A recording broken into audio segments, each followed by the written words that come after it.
What's up, Twitch? It's your Lord and Savior King D353. I've never streamed of Let's Play Genshin Impact.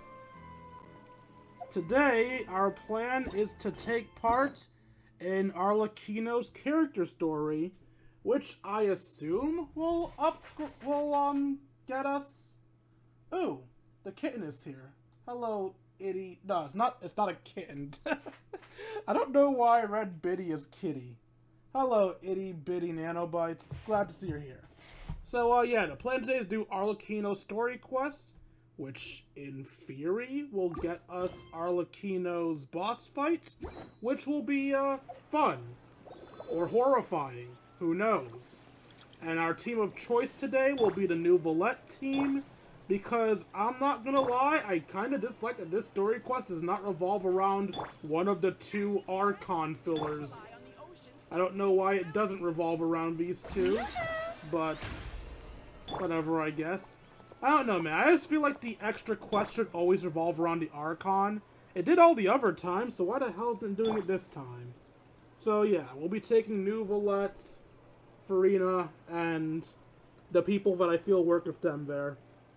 Honestly, Kirara doesn't really work with them all that much. I just want an excuse to use Kirara.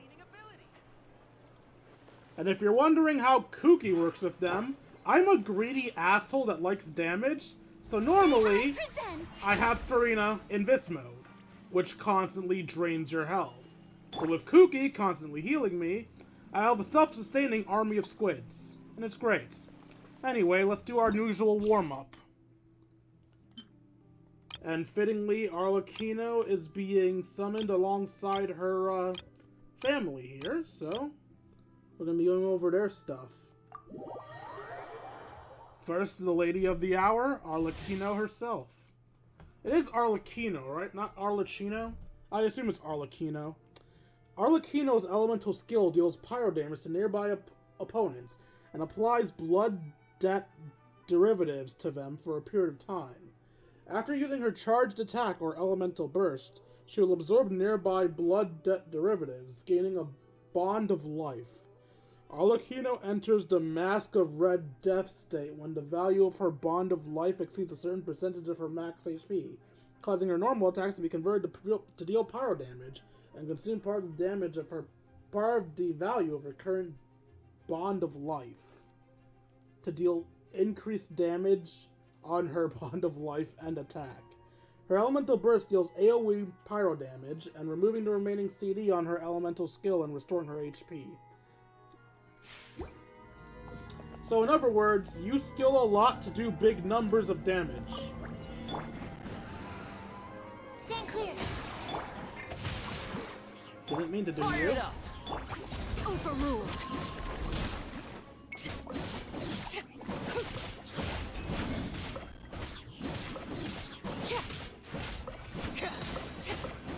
Oh cool, I have fire now. God damn. Okay, I need to ult now. This is where you fall.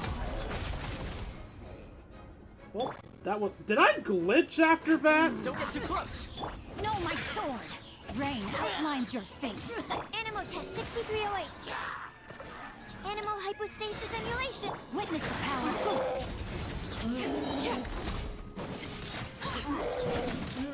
Everlasting as the moon. Transfixed. Hang on.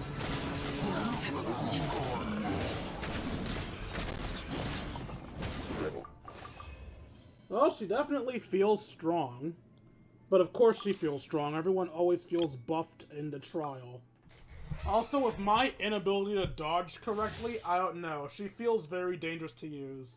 Am I pulling for Favre? Yes, actually I am. I normally don't pull for Fatui because I don't like them that much. I'm not a fan of using the villains. But I'm not gonna lie. She seems too cool not to pull for. Do I need her? No. Do I like her? God, no. But we're doing this anyway. Oh, wait, what? Now disappear. Here comes the finale. Yeah. Oh, I completely forgot there are other characters here. Everybody stand back! Stand with me!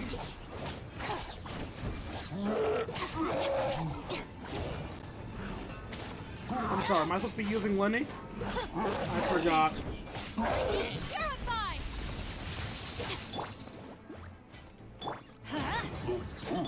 Step right up. Let's get this show on the road.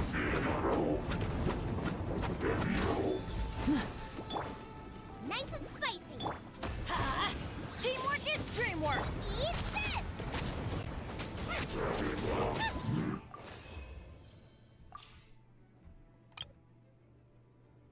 And finally, Femide. Oh, Nanobite seems happy that I'm going to be pulling for father.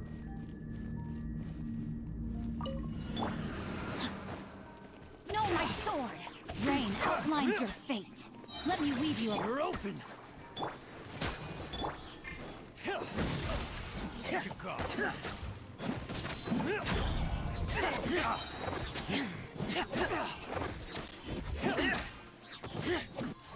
Dead reckoning. Getting good. Frost is coming. You're open.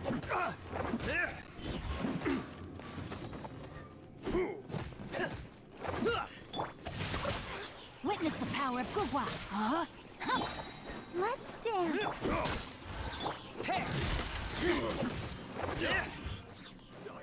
You're open.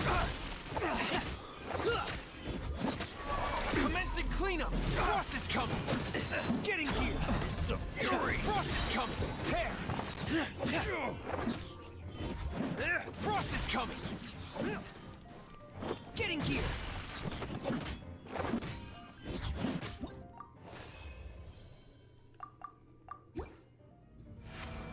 I forgot this is the PS5. X is the select button. Don't switch between computer and PS5. It will just confuse you. Alright, since Nanobites is so excited for Arlechinno, instead of pulling at the end, we'll do, let's say, it's 16 per? We'll just do 110 pull before we do the story, then we'll do the rest after the story. So let's see if we can pull her before the story.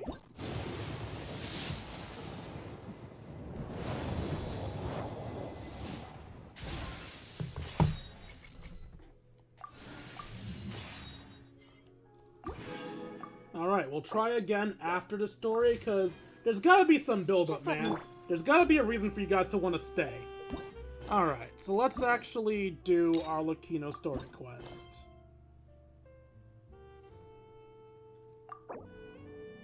Enable focused experience mode. Enable focused experience mode to better experience this quest by avoiding conflicts of other quests occupying locations or characters. Enable. Entering focused experience mode. Huh! It's been a while since we visited Poisson. Maybe we should head over and have a look around. I misread go to Poisson as go to Paimon. I'm like, wait, what do you mean go to Paimon? Where the fuck did Paimon go? Navia, my beloved, I've come to suck your toes. Hey, traveler. Paimon. What the fuck are you doing in my wife's house, you son of a bitch? Oh, Paimon knows that voice! Over here. I don't trust you, Twink! I will rail your ass! Lenny, it's been too long. To borrow one of the more popular turns of phrase at the moment, this appears to be quite the fated reunion. Running into you two out of the blue like this has really made my day. I certainly wasn't expecting it. You can say that again. What brings you to Poisson? Yes, what? Choose your words carefully! You must be here for one of your magic shows, right? Who the fuck does a magic show in the we've sewers? run into a bit of trouble on the home front. so Father arranged for us to stay in Poisson for the time being. Oh? Oh, are Lynette and Fremine here too? Yep, along with most of the other members of the House of the Hearth. You may have noticed Poisson seems a bit more crowded than usual. No, I just got So here. you're How would I saying notice nearly that? the entire organization has moved to Poisson? Sounds like you've run into way more than just a bit of trouble. What's really going on? Well... I don't think you can Since tell the two us. of you are so curious, Oh, shit! perhaps I can fill in the gaps. Hi, Daddy. You scared Paimon half to death. Oh, she can scare you full to death if you want. Father, you're here. You know, on second thought, maybe we don't need to know. It's all probably super confidential House of the Heart stuff, right? We totally weren't trying to pry or anything. Paimon, you're embarrassing me. Please, grow a spine. No need to be nervous. I could sense your genuine concern from your conversation just now. Of course, I can also understand your confusion. Sending so many Fatui here to Poisson, it's only natural that some might suspect an ulterior motive to be involved. I love how my phone thinks I've only just started, listening to Paimon. Like, it's not even a point of me looking at the stream on my phone. It's so horrendously behind. And I know that, because Nanobytes reacted to what I said, like, 10 seconds later. Well, we were a little curious. We do have our reservations about your organization. I understand. I'm well aware you've had your fair share of confrontations with the Fatui in the past, and I can't exactly guarantee that we'll remain on good terms in the future. As for right now, however, I would say we have little reason to be at odds, wouldn't you agree? The House of the Hearth could stand to be more open with those who have worked so closely with us in the past. As for the issue at hand, well, it hardly relates to any ulterior motive. To be frank, it all stems from a certain rumor circulating around the House of the Hearth. It's an internal matter. A rumor? What sort of rumor? A rumor that a certain phantom child is hiding away in the House of the Hearth. I feel like I'm getting chills already. A phantom child? Ooh, just hearing the name is giving Paimon the creeps. A spirit that should have long ceased to exist is lurking in the shadows of the House of the Hearth. So I decided to bring the children to Poisson before continuing to investigate the situation. I expect I should be able to track down the spirit fairly quickly. After that, it's just a matter of resolving the situation, if you will. It shouldn't be much trouble at all. Those quotations tell me she's gonna kill the spirit. That's concerning. If you're curious, or if you still have some concerns, it might be advisable to stick around for a few days. I'm sure the children would be exceedingly pleased to welcome some visitors. Lenny, I'll leave you to entertain our guests. I have some matters to attend to. Like murder. Of course, Father.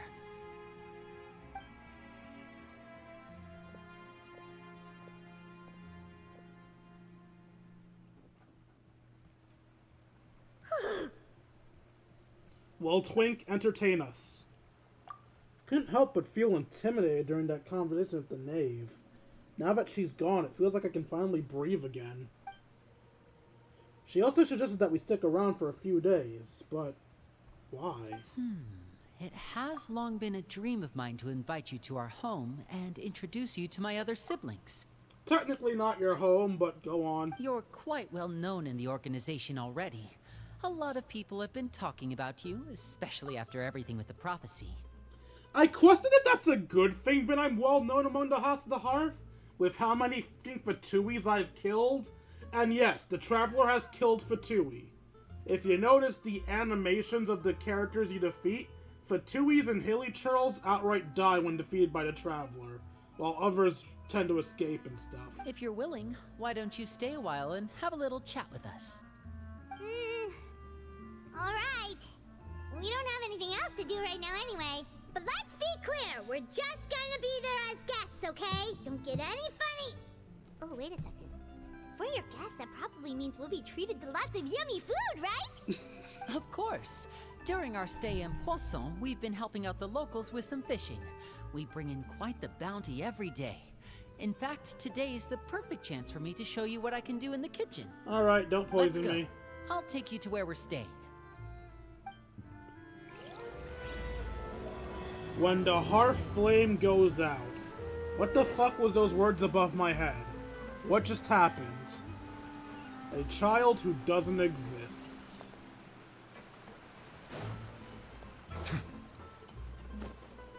I believe you, title screen.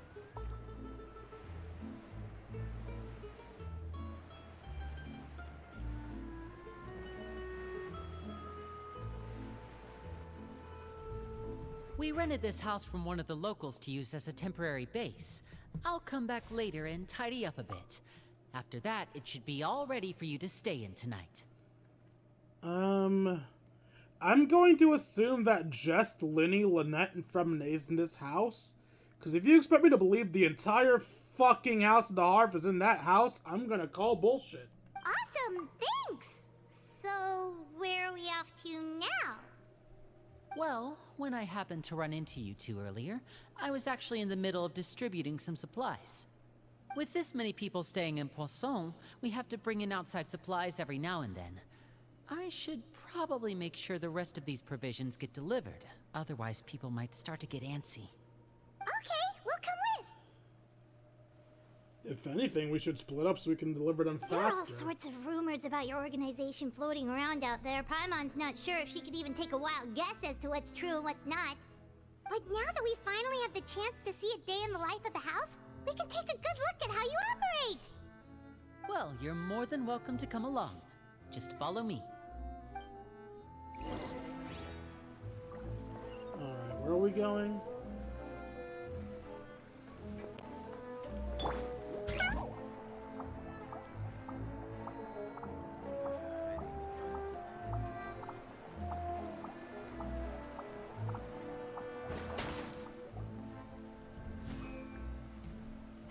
I don't actually know if Kirara's faster than running, I just assume she is. Linny! We're finally here.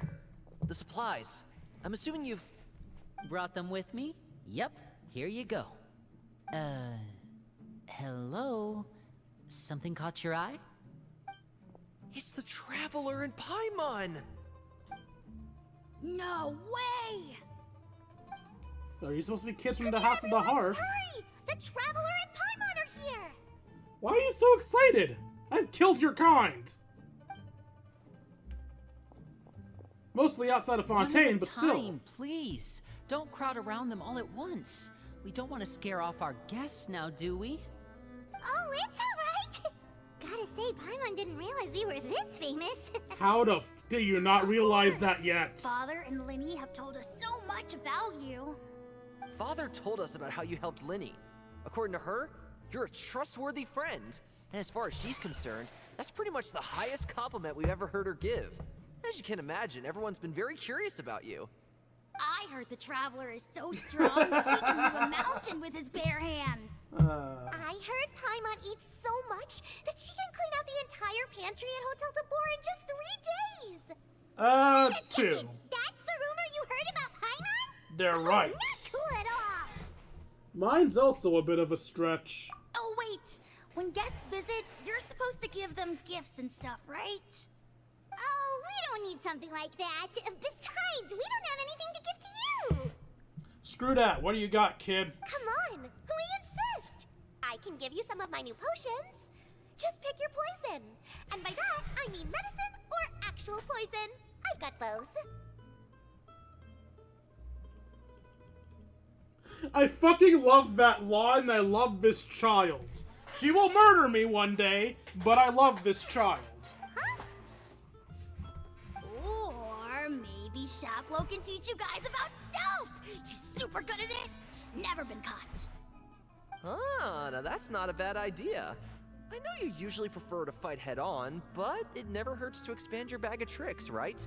When it comes to eliminating your enemies, staying quiet can go a long way. Trust me, I would know. How many people have you I killed? was poisoned not too long ago, and I'm still dealing with the after effects.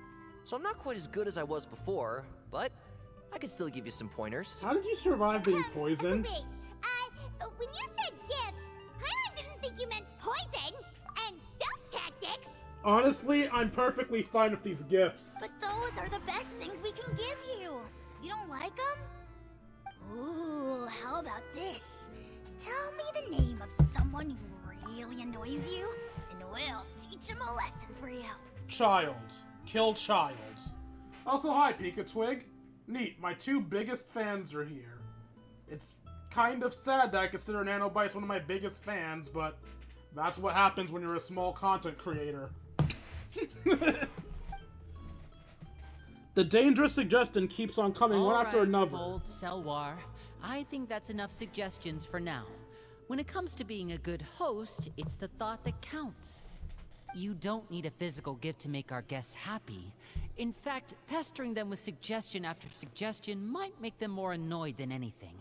I would say your enthusiasm has certainly gotten across. Oh, I assure you, I'm not annoyed. So, when is child getting killed? Hurry the f*** up. Really? We definitely feel the love. Awesome! It's been so long since we have had guests to play with. If there's anything you need, just let us know. Yeah, especially if it's poison or something. I've got all sorts of potions for that. Are you just the fucking Klee of poisons? Is that your thing? I demand playable poison NPC child. Also, we have some random trivia from Pika-Twig. The knave is voiced by the blue oceanid girl we encountered back in the Bottle Summer event. Oh right, I remember her. Idia, I think her name was? Cool. Well, we'll talk to you all later. We've still got supplies to distribute. All right, see you later.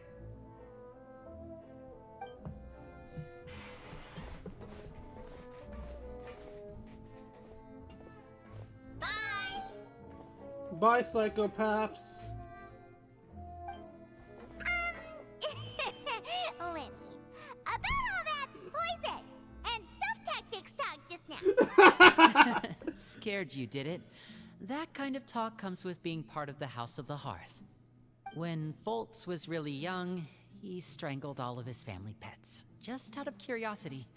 He was labeled a dangerous problem child and was abandoned by his family. Huh. Wonder what his specialty is gonna be. Elwar has an unnatural obsession with potions. Father has forbidden her from trying all the different concoctions she comes up with, but she still tries to test them in secret. You really have to keep an eye on that one. So is she the one that poisoned the guy? Also, yeah, she's just Klee. She is Poison Klee. I demand a playable Poison Klee. Chaplot is around my age.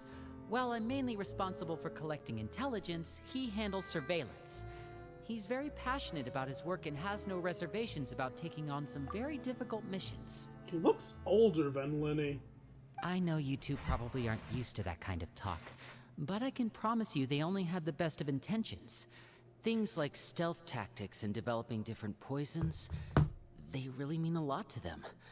They were just trying to share the best of what they could offer, that's all.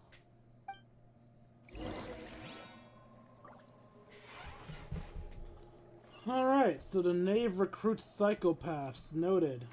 Hold up. Getting extra dialogue, because I like extra dialogue. Psychopathic kids first. Wow, the Traveler and Paimon. I finally got to meet them in person. They don't really seem as intimidating as you hear in the stories. They'd probably get along really well with Filial. If only they got here sooner. What's a filial? Oh, don't fall. Still have no clue if this is faster than just walking. Oh, God!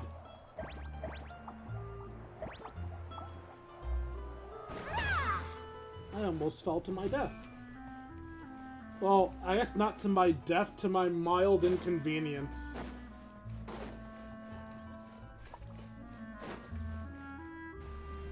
Filial, supplies are here. The fuck's a Thanks. filial? And who are these two? Huh? Outsiders? You're cute. What's your psychopathic tendency? Allow me to introduce you. This is the Traveler and Paimon. Oh, you're the famous duo I've been hearing so much about. It's nice to meet you. I heard you've traveled to all sorts of places. Is that true? Of course! We're making our way all across to that! Oh, good for you. Now that I think about it, when they actually, no, that would have been a stupid idea. I was about to say when they asked today what I got rid of, I was like, maybe we could have asked them to try to find our sister, but no, because they would have tried to kill her. You must be pretty familiar with Fontaine by now, then. Have you seen the new opera that started running recently? I think it's called... The 4,000 Thieves? Oh, this is the first we've heard of it. It seems like it's going to be fantastic. From what I've been able to tell from the posters, anyway. You should definitely check it out if you have the time. Oh, and there's the Blind Maiden, too. That one is supposed to have audience interaction. Seems pretty interesting. As you spend some time talking After about this popular mission is culture, over, I think I'll go get a manicure. some other shit happened. Maybe I should dye my hair. Wonder how much it'll cost. Is it just Paimon, or do these two seem much easier to get along with than the others? Looks like the House of the Hearth has some normal members after all. Nah, I don't believe that for a second.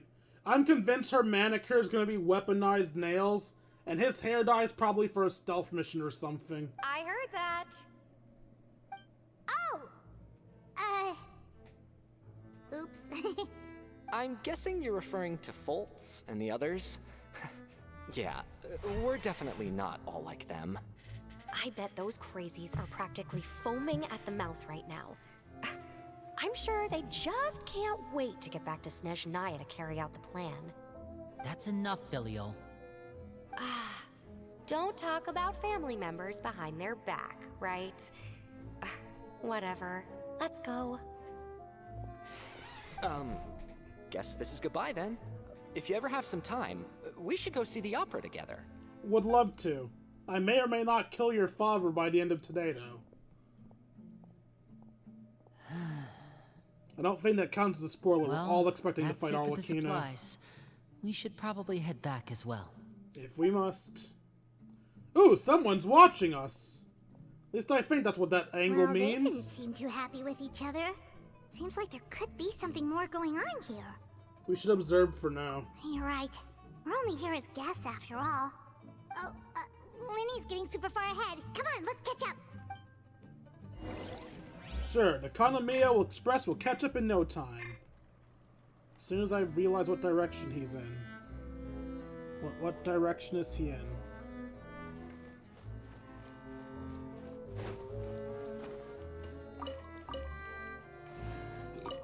Don't mind me, just getting distracted. No, seriously though, which way? Oh, is it just a down thing? I know it said lower, but sometimes lower means like 5 steps to the right. You can never trust Genshin. So, what do you think of the members you've met so far? I like them. I don't have a choice, apparently. They certainly got a lot of personality. Well, Father is always encouraging us to be strong-willed and independent. So if there's one thing we've got, it's people who aren't afraid to speak their mind. Well, I should probably get cooking. Wanna join? Ooh, are we gonna make drugs? Then let's head out and... Uh-huh. Fremine, what are you doing here? He's staring at a box. Well, Fremine, nice to see you again. Oh, you too. I heard you're here as guests of House of the Hearth. Welcome. We were just going to make some food. Why don't you come along? I could use some help in the kitchen, and I seem to remember you mentioning you wanted to make seafood soup for the Traveler in Paimon. Seafood soup? Oh, Paimon's drooling already.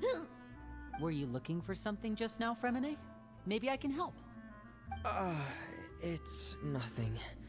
I just wanted to see if there were any extra supplies. Yeah, we've got some left over. What do you need? Some food and water. And some clean cloth, if possible. No, that's not suspicious at all. No problem. Give me a second here. Food, water...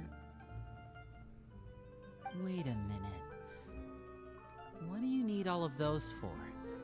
You're not on any missions as far as I'm aware, and you were just going to come eat with us. So what's this all about? I got a pet dog. I thought I'd grab an extra portion because I get hungry at night. Could be because I'm growing, you know? And...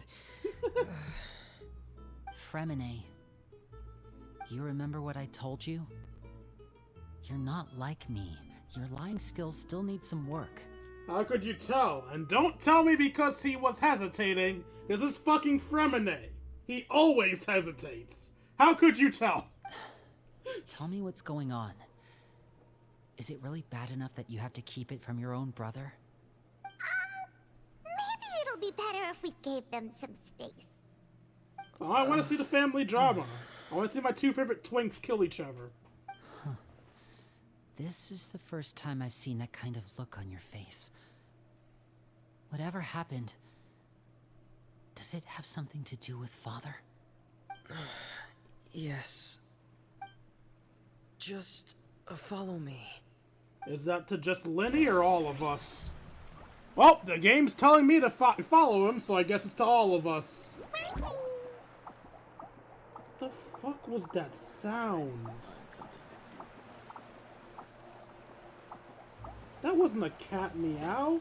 I don't know what the hell that was. Hey, it's a little redhead. You're back! Oh, and you've brought some friends with you this time. Aw, she's adorable! Hello, my name's Linny. I grew up in the House of the Hearth. And you are? Hi, Lenny.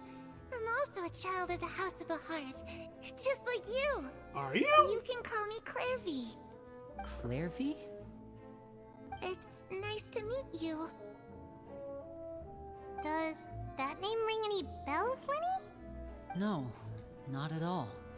That's not a name we have on our roster, I'm sure of it. What I'm not sure of, though, is how she managed to sneak in. That's a nice necklace She must be has, the though. phantom child Father's been searching for. From the looks of it, I'm guessing you were the one that found her, Fremine. You, haven't told Father, have you? No, I haven't told anyone. I've just been keeping her hidden. For how long? About half a month now. So ever since we got to Poisson, then, do you have any idea what you're doing? I know what I'm doing.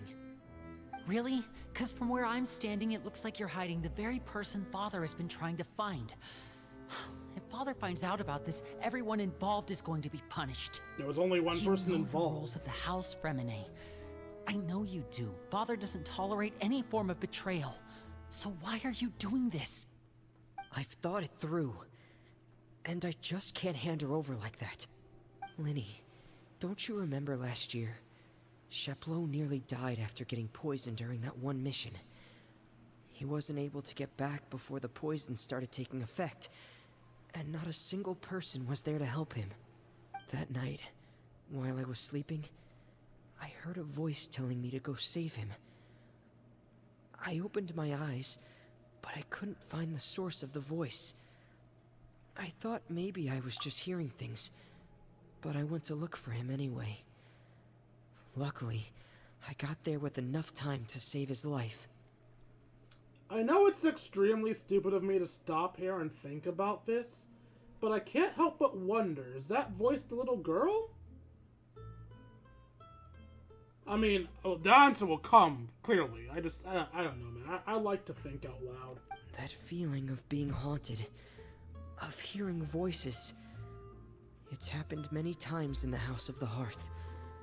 I'm sure you've noticed. Okay, so it is her. She's a literal ghost, like Dusky Mung and the others, and she's been helping the House of the Hearth all this time. That's actually kind of sweet. So what you're saying is, that was her? She was the one who spoke to you that night? Unless there are other spirits roaming around the House of the Hearth, I don't think there's any other possibility. If Clairvy were our enemy, it wouldn't matter whether she was a spirit or an actual child. I would have acted without a second thought, because that's what Father ordered us to do. But she's been living with us, helping us from the shadows all this time. I think that makes her family. I couldn't just hand her over to be dealt with. Not when there's so much we still don't know. So what's your plan then? You can't keep her here forever. Someone is bound to find out eventually. I haven't thought that far yet. I don't want to disobey an order from Father, but I also don't want to put Clairvy in danger. Come with me. There are a couple things I'd like to say to you in private.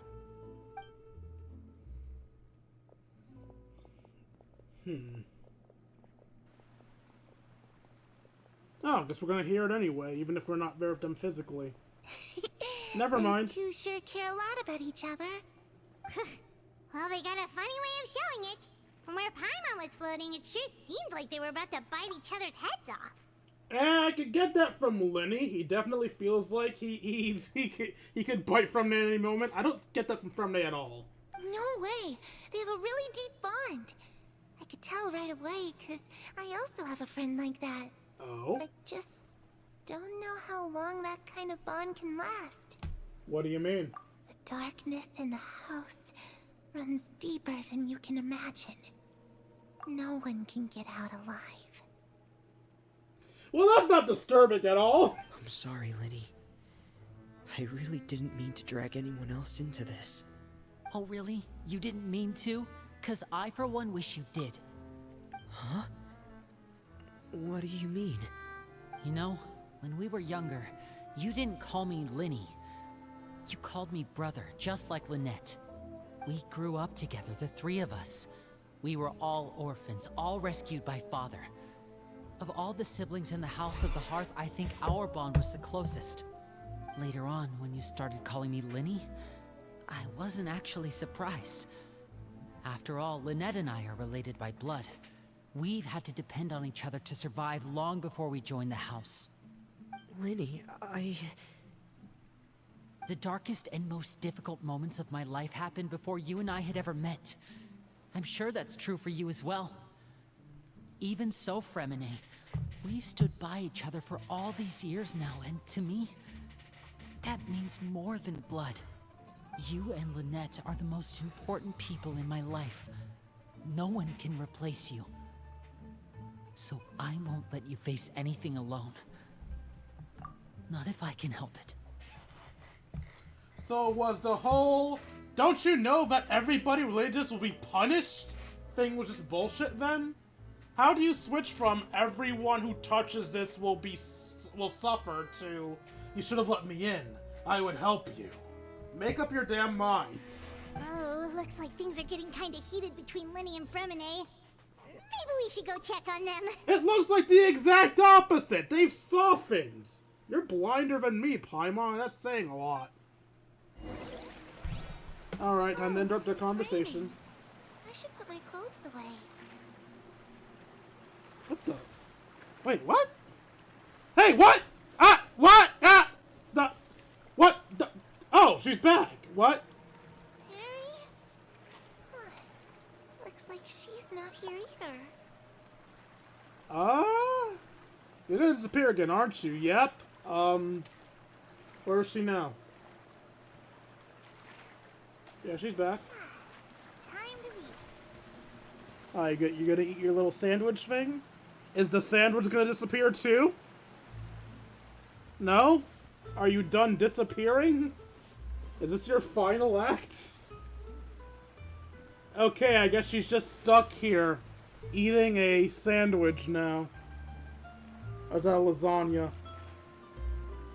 That's a lasagna. Enjoy your lasagna, little girl. I'm sorry for getting so distracted, but you have to admit that was interesting. Hey, you two! Hope we aren't interrupting anything. Like a fight, or... Oh, wait a minute, Fremine. You're not crying, are you? Is everything alright? Everything's fine. Thanks for asking. Well, we're all friends here, right? We've been through so much together, so if there's anything we can do to help, just say the word. It's just a small family dispute. It's not something our guests should trouble themselves with. In fact, it might be better if your stay ended here. We're not just guests, we're family or some shit like that. But sometimes having guests around can come in handy. Side note, if that ghost child becomes available to become a portrait, I'm switching to the ghost child once I'm done with this mission. What are you getting at, Traveler? I'm saying I'm gonna help them, Paimon. Families are often on their best behavior. And any disputes are less likely to escalate. That's what you're trying to say, isn't it? Traveler's smart as fuck. Exactly. I think it'll be better if we stick around. I just... Thank you. I was really hoping to keep you out of it. But even if I could think of some other reason to turn you away, I'm not sure I could convince you. I know things could turn dangerous, so I promise you this. From now on, I'll protect you like my life depends on it. Me too. Well, back to the matter at hand then. If we don't plan on handing Clairvy over to Father, then our only other option is to solve the mystery of her identity before Father is able to track her down. That means finding out where she came from and what she's doing here. Then we can send her on her merry way and pretend like none of this ever happened. I've tried that already. You tried alone. You have us now. And? And... nothing. I tried taking her somewhere really far away, but... after some time, she just reappeared. She even came with us all the way to Poisson. It seems like wherever the house is, she follows. I don't know much about spirits. Do you two have any ideas? Let's see here.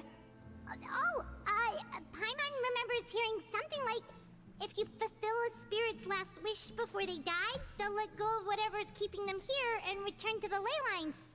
Oh, it's just that Paimon doesn't really remember where she heard that, so it's not guaranteed to work or anything.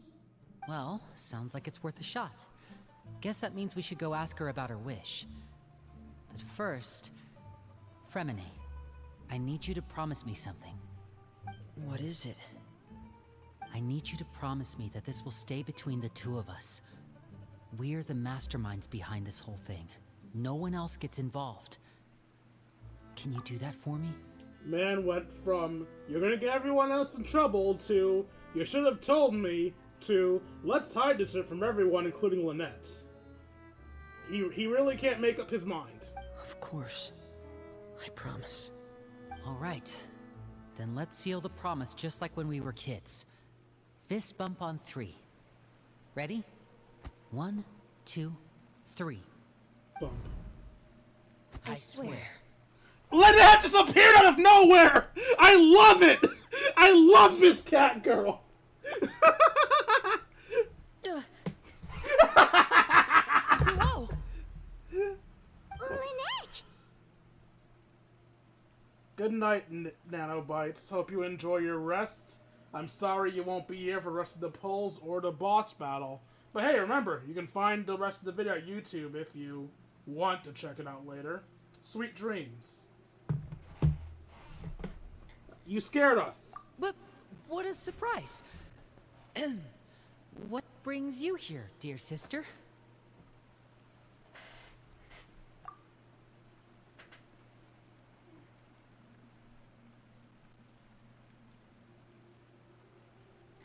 Sorry for pausing. Anyone watches in the future. I was reading what Pika, Twig, and Nowbites were saying, because they both said like multiple things at the same time.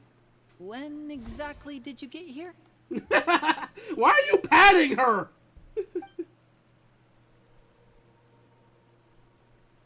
Let me guess. Idiots?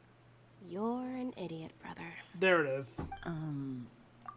Interesting. So Pikachu just told me in the chat that he knew about this scene because she calls everyone idiots. But apparently in this version she just calls him an idiot, which, you know what, fair enough. I don't know why he thought he could keep this from her. And you too, Fremine. Oh, there we go. She'll just call everyone an idiot. You 3, Traveler. And you 4, Paimon. Why us? We just got here! Wait, what did we do? Yeah, the hell! I've seen Clairvy around the House of the Hearth before. I hadn't seen her in Poisson, so I figured she must not have come with us. But it turns out, you were just hiding her. I heard you talking about your plan. Rather than steering clear of the situation, I'd rather fully join in.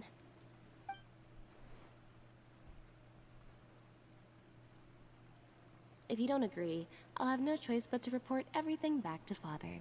Simple as that. What kind of ultimatum is that? Let me join in your bullshit or else I get the child killed. And likely you two, too. You're not giving us much wiggle room here, Lynette. That's the point. Well, I guess we're all in this together then. After we talk to Clairvy, we'll figure out our next move. There's no time to lose. Let's go. Pika Twig also made a good point earlier while I was watching this scene. It makes sense for Aether to think of the plan to, have a guest around to avoid family disputes due to the fact that, well, 1, he comes from this family, and 2, he's an older sibling, so he probably knows all these tricks.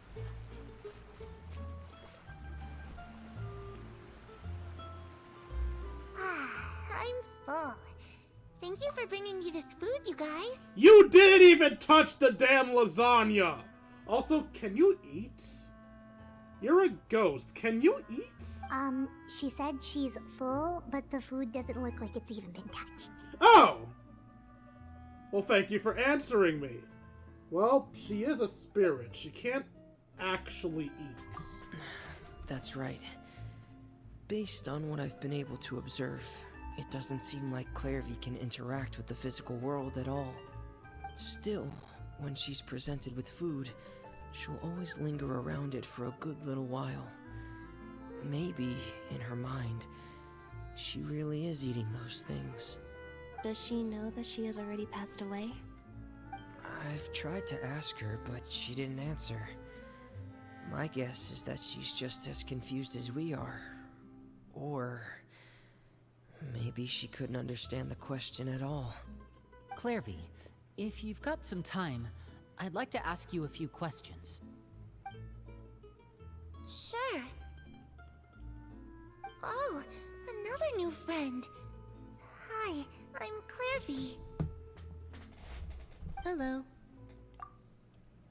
You know what? Never mind. I was about to ask a stupid question, but then I answered it in my own head. Clairvy, how did you join the House of the Hearth? Huh? Isn't it the same for everybody? The knave brings you here, and then you can't leave. Were you fucking killed by Arlechinno? And you blanked it out because you're a child? And thus you couldn't realize that she fucking murdered you? Or did you just follow her as a ghost and she didn't realize it? Or did she adopt you, not realize you're a ghost, find out you're a ghost, and because she's the straight-laced type went, well, I can't have a ghost around, time to murk the kid. It's just that your name, it's not on the roster. And I've never seen you before. Ah, right, not on the roster. So, yeah, I'm leaning towards she was killed by Arlechinno. The roster? Oh, I get it now. I think there might be some things you don't know about this place. The people in charge, they're not as nice as they look. They say they keep a roster, but it's not complete. There are a lot of people who aren't on it, and never will be. In this house, some people are family, and other people are just test subjects. Oh, fuck. Those kinds of people aren't ever going to get a place on the roster. Unless it's the roster of people who've been executed. Oh, fuck. God damn it! This is why I can't like any fucking Fatui! Wait, does that mean the knave... She... Is there anyone that can vouch for you? So my guess about her dying is correct. Perry. She's my best friend. She's the only one I trust in this place. Have either of you heard of that name before? No. Me neither. Clairvy, Perry. Neither of those names are on the roster. She just told But you why. it seems like she's telling the truth. Either that, or this kid's already got a bag of tricks bigger than mine. Maybe we should try a different approach. Clairvy, do you have a wish? A wish? It can be anything you want. Just imagine. It's your birthday, you're blowing out the candles, and your wish is... Pikachu just pointed out something obvious. There was probably a leader of the House of the Hearth before the Knaves. This girl was probably alive at the time of whoever was before said Knave. Unless the Knave herself started the House of the Hearth, which is what I thought was the case. To go outside, where the sun can find me. That's it? Well, that sounds easy enough. Wait, how'd she get from the... Actually, that's a dumb question. She's a ghost. She probably just teleported from the house to Poisson when the others came here. The darkness in the house runs deeper than you can imagine. No one can get out alive. Alright, so my guess is she was an experiment, she tried to leave, she got fucking murked. And now Arlechinno wants to finish the damn job. What did she mean by that? Things can't be this simple. Okay, time to divide and conquer. Listen up, I've got a plan. I'll try and find a way to use basic illusory magic to take Clairvy outside and bring her somewhere with sunlight. Lynette, try and find the list of executions that Clairvy was talking about, and see if her name is on it. Fremine, you stay in Poisson. We can't be the only ones who've had run-ins with Clairvy. I need you to collect intel on everything she's said and done. Understood. Fremine's... Both of their missions seem really dangerous, actually. What should we do? I really appreciate your willingness to help, but this is a family matter. I don't want to drag you in too deep. It's too risky. Let me think. Since Father considers you to be guests, maybe you could stick by her side for a little while. You don't need to do anything except keep up some nice, casual conversation. Ah, Paimon gets it. You want us to distract her. Literally everyone's job but Linny's drags attention to us. One sec while I actually remember what everyone's job is so I can say this correctly. Obviously, Lynette snooping around where she's not supposed to is going to be extremely suspicious if Father notices. Fremine asking people about her is like the most obvious suspicious thing to let her know you have her in general. And me hanging out with the Knave is especially suspicious because she actively ordered you to keep me busy. All of these moves, other than Linny's, are fucking stupid. Pikachu thinks having the Traveler help might be more suspicious, though. I don't know, man. I feel like everyone's job but Linny's is dumb and suspicious. Anyway, how should we contact you? I'll give you a magic bird. If Father suspects something, all you need to do is release it when she's not looking, and it'll alert me that something's wrong. Of course, that's only as a last resort. If Father doesn't seem to notice us, there's no need to make contact. We'll reconvene here tonight after all's said and done. If the worst case scenario happens and we're discovered, just tell Father everything. We're not going to let our guests get punished for our own actions. That's where we draw the line. Be careful. You too. Okay, this is where we part.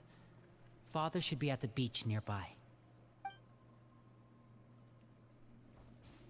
Wait, you gonna eat that lasagna? I really hope this goes well. No, it has to go well. That's the only way this can get resolved. I still find the image, that little girl just standing next to the fucking lasagna, hilarious. Clairvy, I'd like to take you somewhere. Is that okay with you?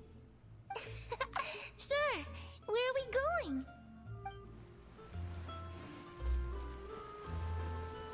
Sadly, I can't go get actually, I probably can get dialogue from Fremine if I look around long enough.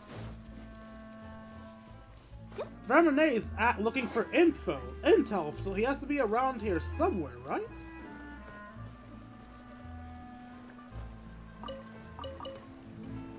Alright, let's take a moment to try to get a little extra dialogue. And if we can't find Fremine, we accept the loss and go outside.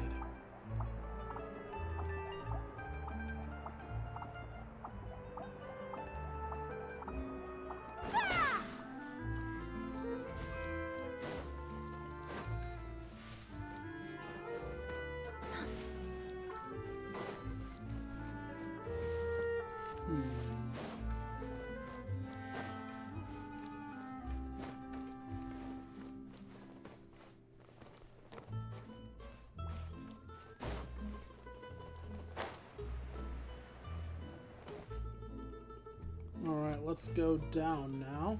Oops.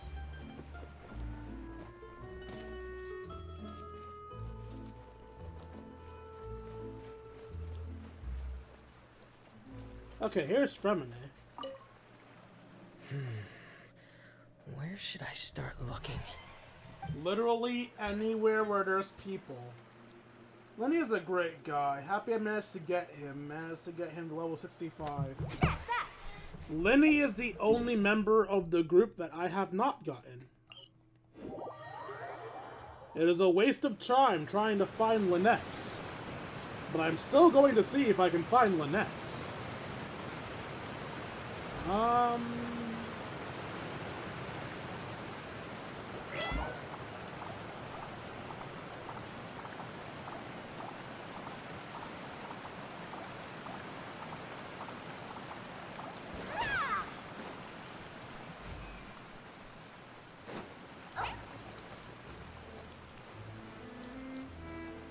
Oh, that's not an item I saw, it was a dog.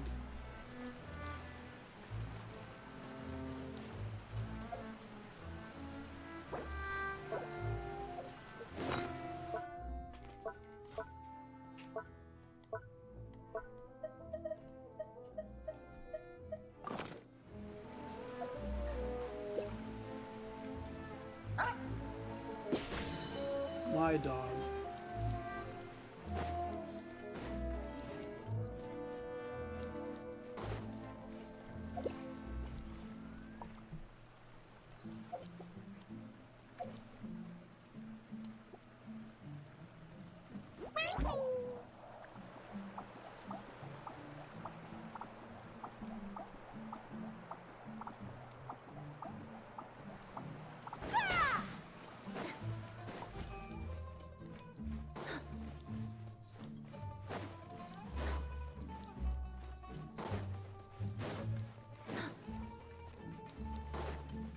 Alright, and with that, I'm out of patience. Wherever Lynette is, fuck it.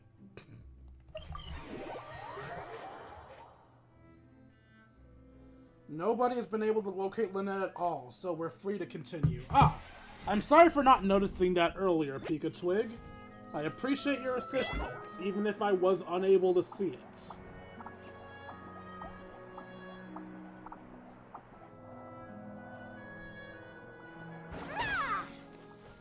I love that I was able to fall on the box and not feel any consequences for my actions. Also, let's do this date with Farina. For no reason other than Farina and the Knave have interacted a lot. Oh, she's near Navia's dad's grave.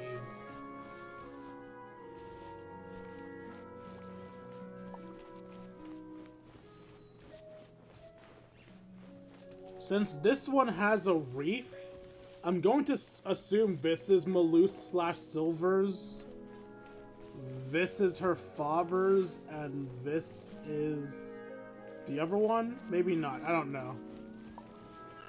Sorry, got distracted again. Let's actually meet up with father. And child! Speak of the devil, are you poisoned by chance? It's the Knave and child! Aren't you supposed to be in Snezhnaya recuperating? What are you still doing in Fontaine? Oh, it's you two. I didn't expect to run into you here. Stuart, clearly. I was unconscious for quite a while after the fight in the Primordial Sea. After I woke up, I realized I was being taken back to Snezhnaya, and well, I couldn't have that now, could I? Not when I've still got unfinished business here in Fontaine. So, I mustered up all my strength and made the journey back on my own. What sort of unfinished business are we talking here? It has to do with Skirk, my master. I really wanted to meet up with her, but by the time I got back, she had already left. I still have so many questions for her. Without any other leads, all I could do was ask the knave to help me track her down. She must have left behind some traces from her time in Fontaine. Oh, okay, so have you found any clues? Unfortunately, no. While the House of the Hearth is adept at collecting all manner of intelligence, certain existences can still manage to escape our purview. Basically, unless Master feels there's a need to meet with me, she's not going to be found. But that problem has an easy fix. I just need to become stronger, and then... Paimon thinks you should focus on getting better first. The worst of it is over. It's all thanks to that one kid from the House of the Hearth. Elwar, I think her name was. She gave me a bunch of random potions to drink. They didn't go down easy, let me tell you. Pain and chills all over. But they really did help speed up my recovery. It's sad, but I can't tell if she gave him actual medicine or poison. And that's good, because it looks like I really do have to head back this time. The old man's been putting the pressure on me. He sent someone to tell me I'm needed for some sort of project. Project Stuja? Yeah, that's the one. I heard Regrader's involved too. I'm not looking forward to having to listen to all his monologuing, that's for sure. Hey, maybe you could think of a way for me to stay in Fontaine for a little longer. Helping Linny and the others brush up on their fighting skills would be far more interesting. If you and I could spar, that would be even better. I've been waiting for a chance to see you go all out. And what a sweet little daydream that is. But I also have a role to play in all this.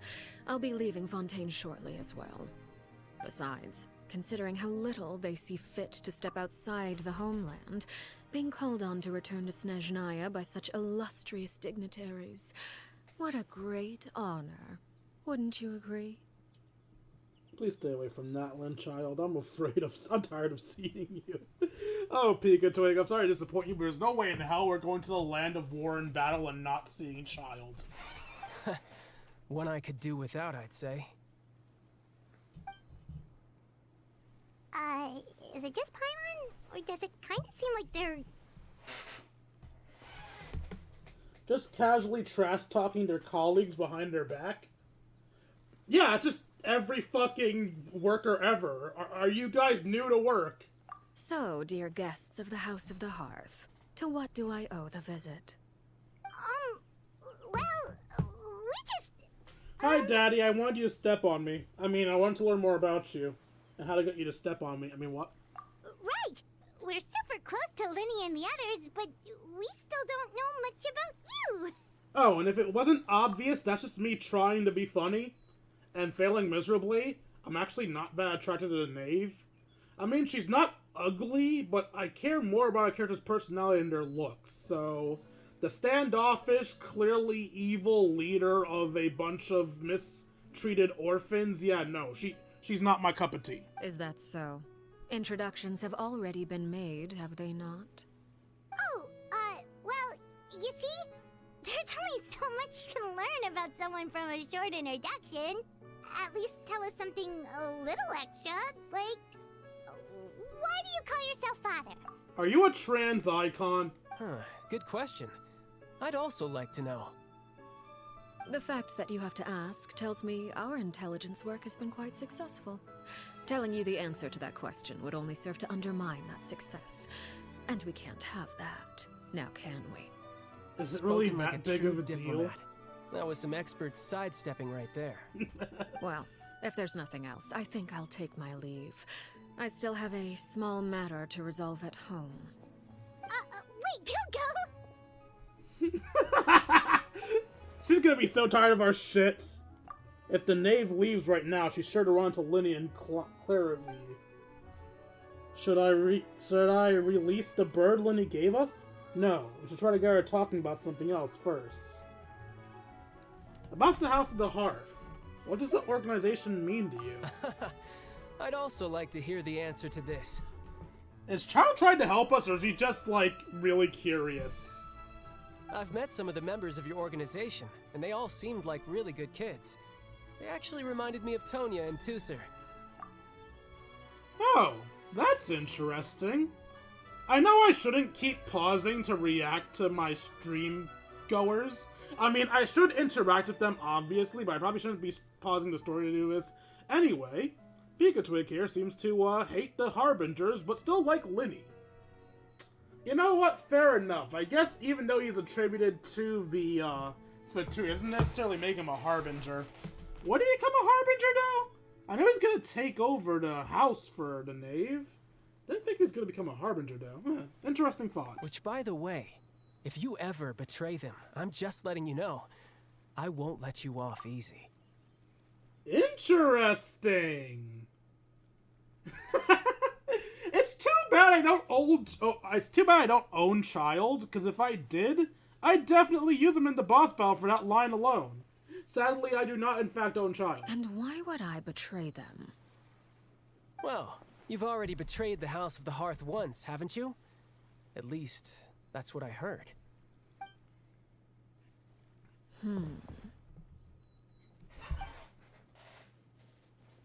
Okay, I admit.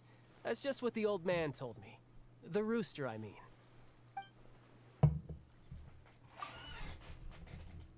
The knave betrayed the House of the Hearth? So does that mean what Clara V said was true? Does the knave really treat her children like test subjects? Oh, wait. Did you really do something bad to those kids? Never mind what I've done. I'm more curious as to what the mighty rooster had to say. Care to enlighten me? Run, Child, well, run. Nothing much. Just some stuff about you taking out many other members of the House of the Hearth, and even going so far to attack your own family. I see. Oh, based on your reaction, I'm guessing it's all a bunch of lies. Hardly. I don't appreciate his particular turns of phrase, but I suppose he didn't say anything untrue. Although, it would be more accurate to say that there is a certain level of prejudice involved, but I don't intend to clear that up just yet. Prejudice has a funny way of concealing the real truth behind certain things, an attribute that I find to be quite advantageous. Call yourself a Fontanian, for example, and people will assume all sorts of things, when the real truth is that this is simply the land where I was raised. Huh?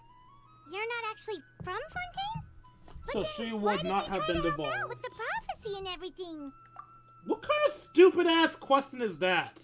Paimon, you'd be one of those dumbasses online trying to cause discourse between the ethnicities. Just because you weren't born somewhere doesn't mean you don't have to care about the people there. Just because you don't have the same blood or same skin color as anyone doesn't mean you shouldn't care about them. Why'd she try to help? Because they're important to her, you goddamn moron! I was trying to protect the children born in Fontaine. Claiming that I myself was a Fontanian simply made it easier to operate. People would hardly suspect a fellow Fontanian of having any ulterior motives. Who wouldn't want to save their homeland, after all? The primordial sea wouldn't have any effect on me, but it would have caused great harm to the House of the Hearth.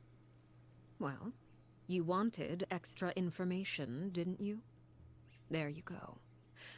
I hope that satisfied your curiosity. We had to buy more time, so no, it didn't. So much for learning anything else about her betrayal. She probably only revealed that the other secret in order to change the subject. Seems like she's trying to avoid talking about her past.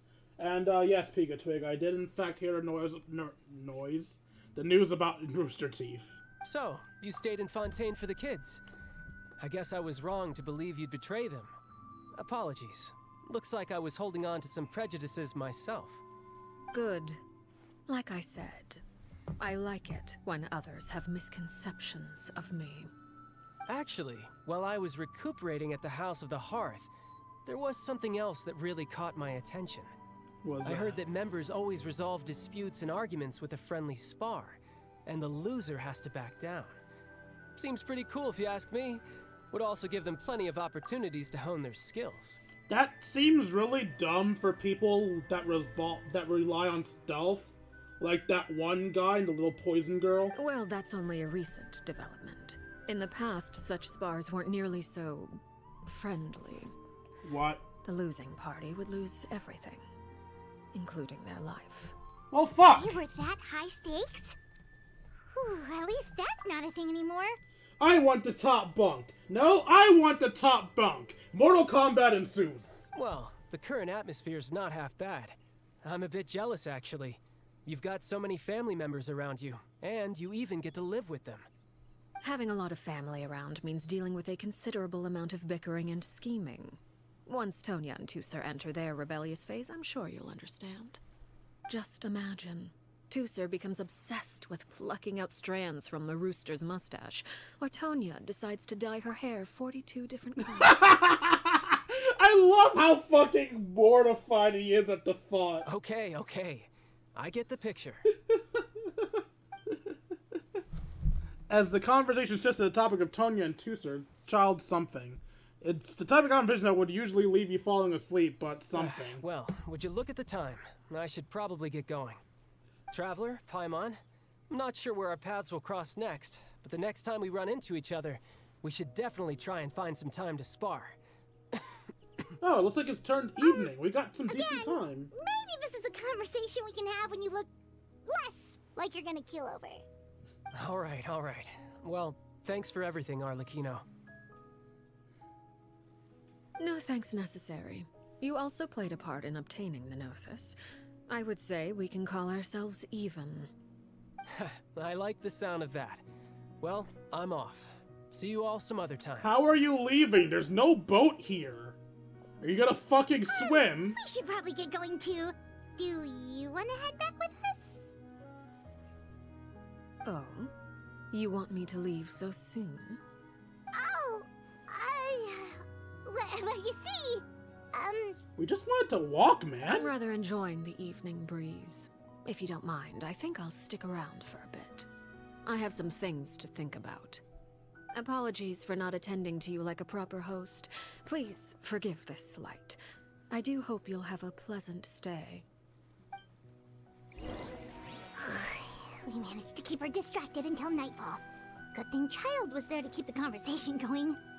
You don't think she suspected anything, do you? Oh, I wonder if Liddy ran into any issues. Let's hurry back and see how everything went. One sec, having cake. Having absurdly wet cake. Seriously, who the fuck keeps cake in water? I don't care if you have a hydro vision, that's stupid. Also, it's not nightfall, it's evening. It's close to nightfall, but it's not nightfall. Anyway, time to risk everything and talk to her for more dialogue. Oh? You decided to stay a little longer? Let's take in the ocean view together, then. You're not looking at the ocean, you're looking at a mountain. The ocean's that way. If that's even an ocean, it's more like a lake. But I do agree, that is a very nice mountain. Looks wonderful, quite frankly. Let's read the chat while we look at the sky. Alright, Arlechinno has the same vision shape as Child, so that confirms that she is also from Tea Snezhnaya. parties are a must for the well-mannered. If you'd like to learn the proper etiquette, I'd be happy to teach you. I feel like telling Arlechinno that is a good way to get yourself killed, Farina. Alright, it's night. Now that we have... now we're at the canonically correct time, let's head down. And not because I had no other reason to stay next to Arlechinno, definitely not.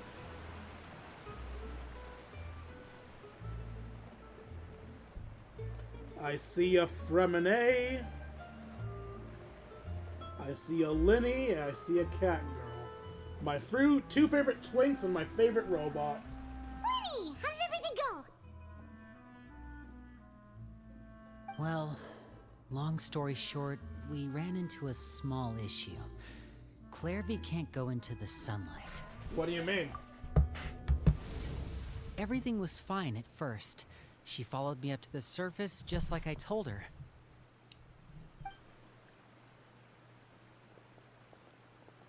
But as I led her out of the shadows and into the sunlight, she vanished. I turned around and there she was, standing at the edge of the shadows, silently watching me. Huh. Maybe she's afraid of sunlight, or... No, it wouldn't be her wish if that were the case. Well, we could always try pushing her into it. She's a ghost. How the f are you gonna push her? Not sure pushing works on non-corporeal beings. It's too bad we couldn't, like, call up Hu Tao or some shit. Oh, true. I've pretty much tried it all already. Nothing worked. Eventually, the sun went down, so all I could do was bring her back here. Actually, you should have taken advantage of the sun going down. We could have tested if she's allowed to walk around at night. How did it go with you, Lynette? Good. I've got the list. It's right here. Oh. Really? Well, what are we waiting for? Let's take a look.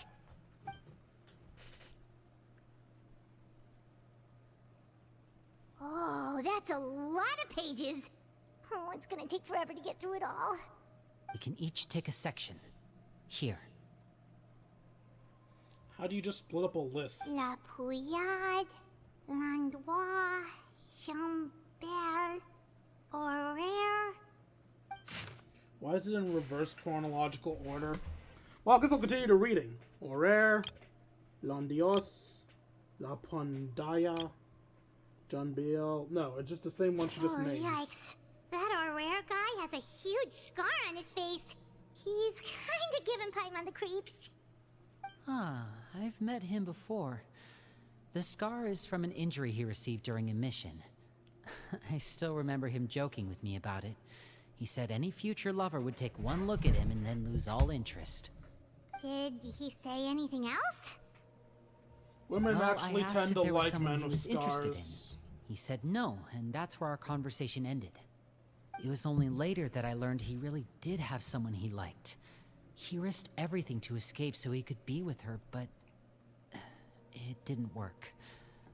One day, Father asked to see him, and, well, I never saw him again after that. So if you try to leave the House of the Heart for whatever reason, Father will fucking murk you. Wait, so that means the knave, she... It may seem cruel, but it's just one of the rules of the house. Betrayal is not to be taken lightly. We know too many secrets to come and go as we please. So, if you do try to leave, you pay with your life. And you saw nothing wrong with this, you fucking moron! Lynette's right, you are an idiot. A solemn atmosphere descends over the group. Her name's not here, huh? Well, that's not too surprising. It doesn't seem like this list is complete.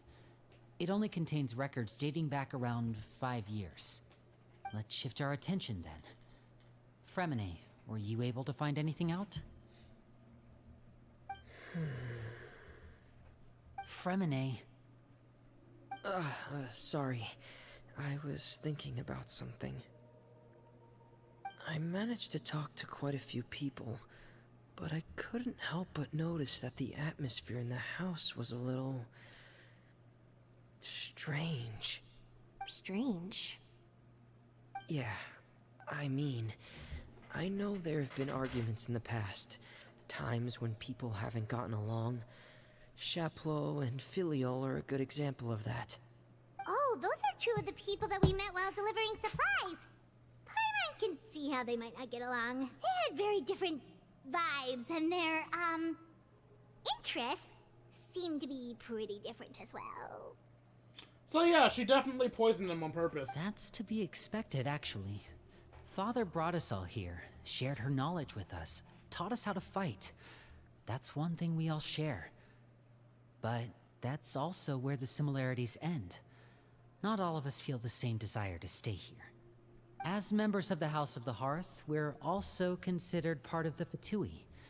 And to a lot of people, that's an identity they never asked for. Certain members get older and realize they want something else for themselves. But considering the rules of the House, most people would never say that out loud.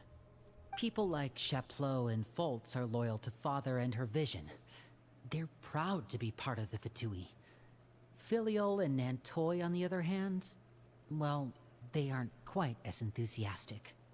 These kinds of conflicts have always been there.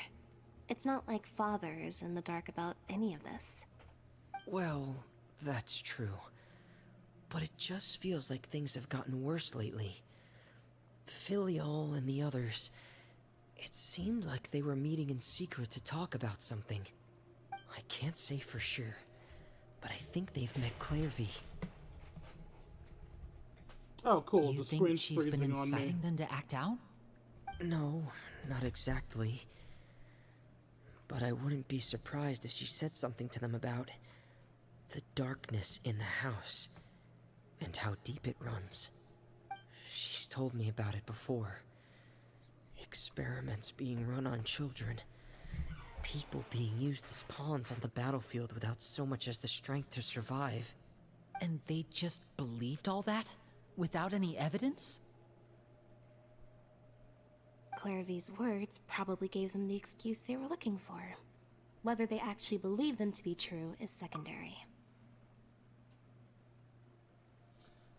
I'd probably hide the...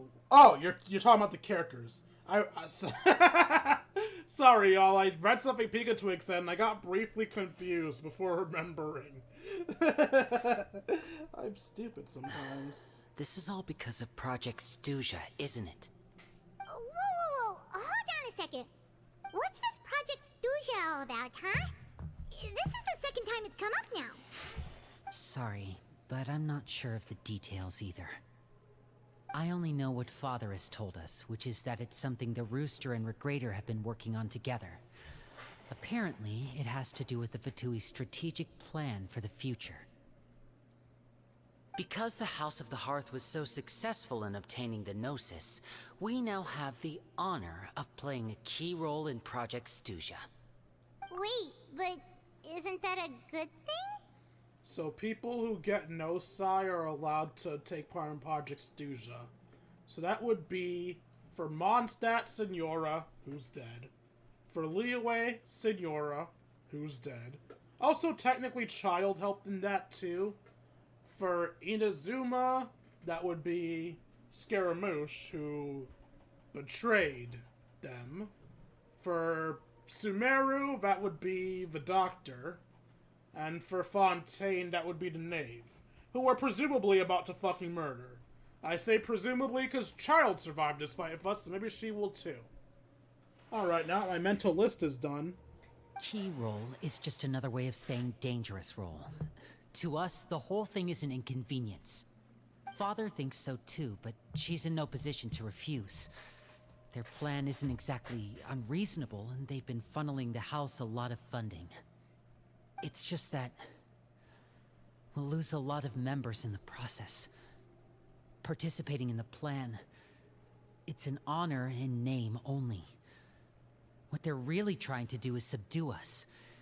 The existence of an intelligence organization outside their control makes them feel uneasy. Looks like the Fatui are plotting something big. But given how little Linny and the others seem to know about it, I probably won't be able to learn much. I should keep a sharp eye out during our future dealings with the Fatui to see what I can learn. Okay, super complicated top secret Fatui business aside, what does all of this have to do with the conflicts you were talking about earlier? Paimon doesn't get the connection. External pressure has a way of exacerbating internal strife. You can't overlook the power of fear either. People are afraid of dying. And that fear is often the impetus for a lot of stupid decisions. Pikachu just pointed out something interesting. And this one's interesting enough to be shared with everybody who's watching this. How did the Electro Gnosis leave Inazuma since Scaramouche was the one to get it. By removing, he's no longer there to get the Electrognosis from Yaimiko. As not even a case of, oh, his replacement got instead. Scaramouche was never replaced. His seat in the Fatui is just empty. So how the hell did that happen? Something for anyone watches in the future to think about. I thought resolving the Clairvy situation would make everything go back to normal. But it looks like things are more complicated than I thought. If we leave Filiol and the others to their own devices, sooner or later, Father will be forced to take action. We can only focus on one situation at a time, brother. You're right.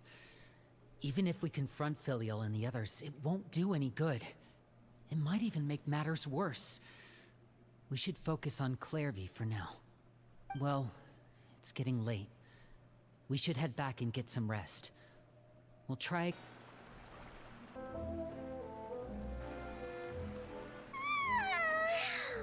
I'm always looking forward to an early night, but she can't sleep at all.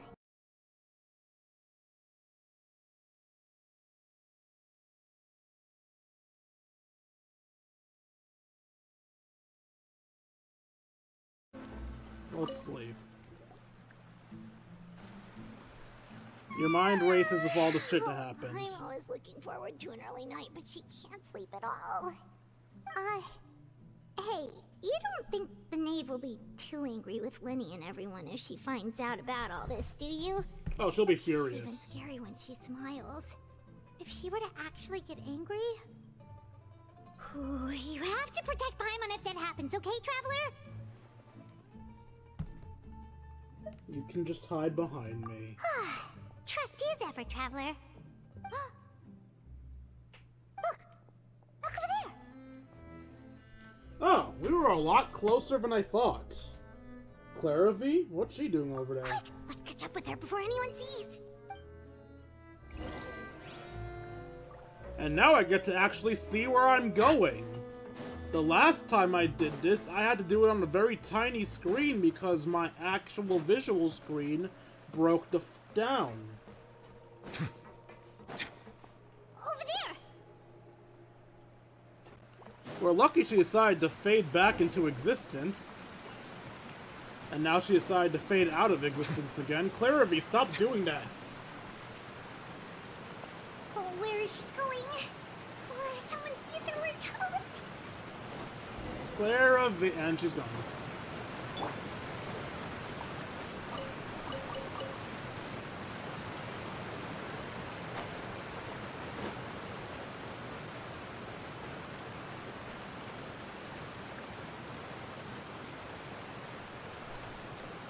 Oh, look! She stopped! Okay, so she can go for the Moonlight. This actually matches up with a question I asked last night about if she could go for the Moonlight or not. I thought I muted you. Clairvy! Shh! I opened the window while no one was looking. Look What how window? pretty outside is. Window? There's nothing here. If only I could have more than this. You probably think I'm being silly, huh? All this hopeless resisting. It's better to dream of what I could have than try to make it a reality, right? Please, help us get on the same page here, Clary. We need you to tell us what you know. Can you do that? Sure. Although, after you hear all this, I think you might regret that decision. Everyone in this family is nothing more than a tool. Something to be used and exploited. We're all expendable. Including me. As long as you're useful, you get to stick around. Lose your value. And you're handed over to the doctor, experimented on, and given a fate worse than death. I've seen it happen again and again, and I've had enough. You're saying the knave did all that? It's just, that doesn't seem like something she would do. she's scary and all, but it seems like even she has lines she wouldn't cross. I knew you wouldn't believe me. Everyone thinks she's a good person. They all think of her like a real mother. Mother? Father, actually. But she doesn't deserve that title. She's disgraced it and tarnished it. And if I had things my way, I'd never see her again. Alright, so maybe If only Pikachu was Perry right were about this here, being the previous she'd one. understand. Harry. There's that name again. Also, Paimon's getting a strange feeling. It almost feels like she's not really here with us. Paimon can't tell if she's actually talking to us or if she's mistaken us for someone else. Yeah, that much was clear with the whole eating food by standing near it and climbing out of a window by climbing a ladder.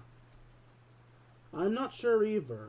She is a spirit. It could be anything. Well, in any case, it seems like she really needs someone to talk to. We should keep her company for a little longer. She looks so young. But it seems like she's been through a lot. It's getting windy. I should close the window. Ooh, look at the moon. Isn't it pretty? Hey, wanna hear a secret? I heard that if you look up at the night sky in Snezhnaya, you can see the aurora. Why did my hand It's move like I was supposed to be talking? super pretty. Even prettier than the moon tonight. I'd love to see it. Perry and I promised each other that once we're older, we're gonna go see it together. But I can't find her. I'm worried she's also been... No, that wouldn't happen to her. She's special. Mother likes her a lot. Alright, I have a prediction. I think Perry's the knave. I vaguely remember seeing clips of the knave hanging out with some redhead person, and she can't find Perry, but she just trusts the knave. We have now confirmed that she is not talking to us properly. She's stuck in some type of past loop, and is seeing us and things as she did when she was alive. So, yeah, I think Perry is the knave. I think the knave that she knows of is the past knave, and the current knave, who is likely Perry, is basically invisible to her because she sees her as Mother, the previous knave. I should really go talk to Mother, but we just fought. She doesn't want to see me, and I'm too scared to face her. What should I do?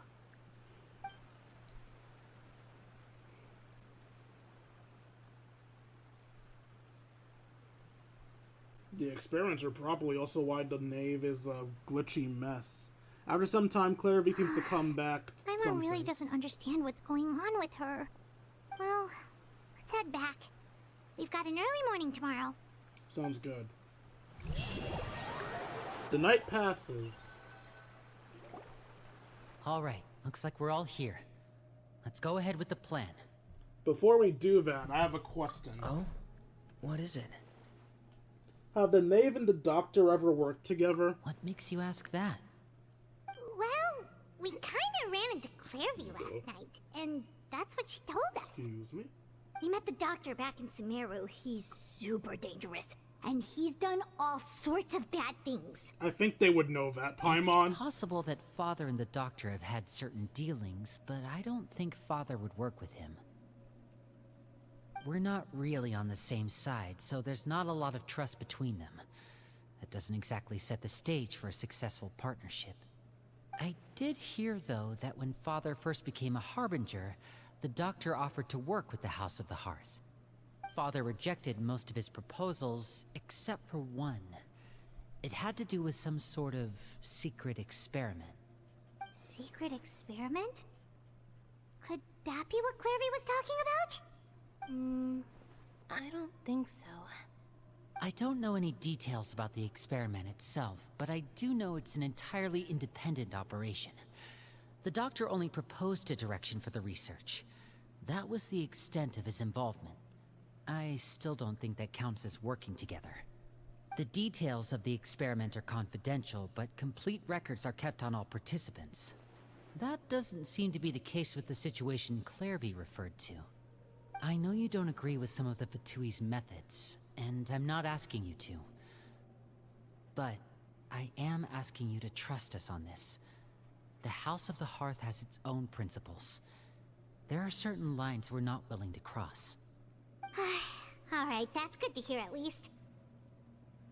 Clairvy seems to think the knave and the doctor worked together to do something horrible. If that turned out to be true, Paimon doesn't know how he would even face you guys. It's just that it doesn't seem like Clairvy is lying either. The easiest thing to do would be just ask the knave directly, but Paimon doesn't think she'd tell us. Let's focus on the plan for now. Father didn't come back last night. She's probably still near the shore. We'll be counting on you to distract her. Lynette, you're with me. Fremine, you know what to do. Be on your guard, everyone. All right, let's get to it.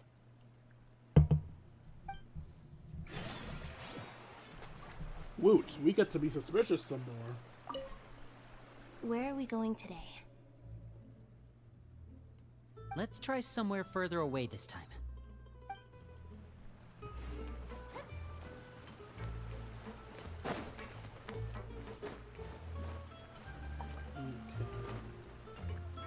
And where can we find Fremine? Fremine. Fremine, na na na na na na na na na na.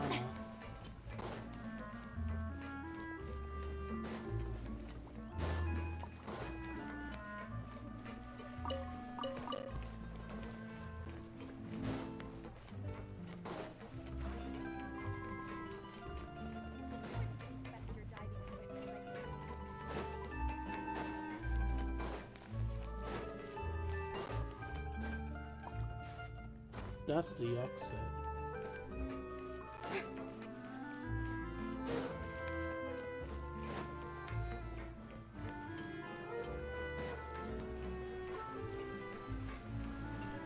Oh no.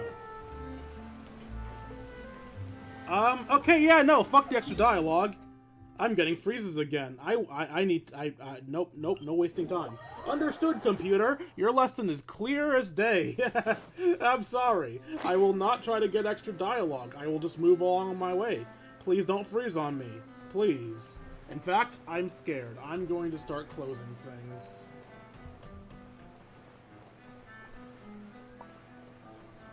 Goodbye, Discord. I don't think I have anything else open.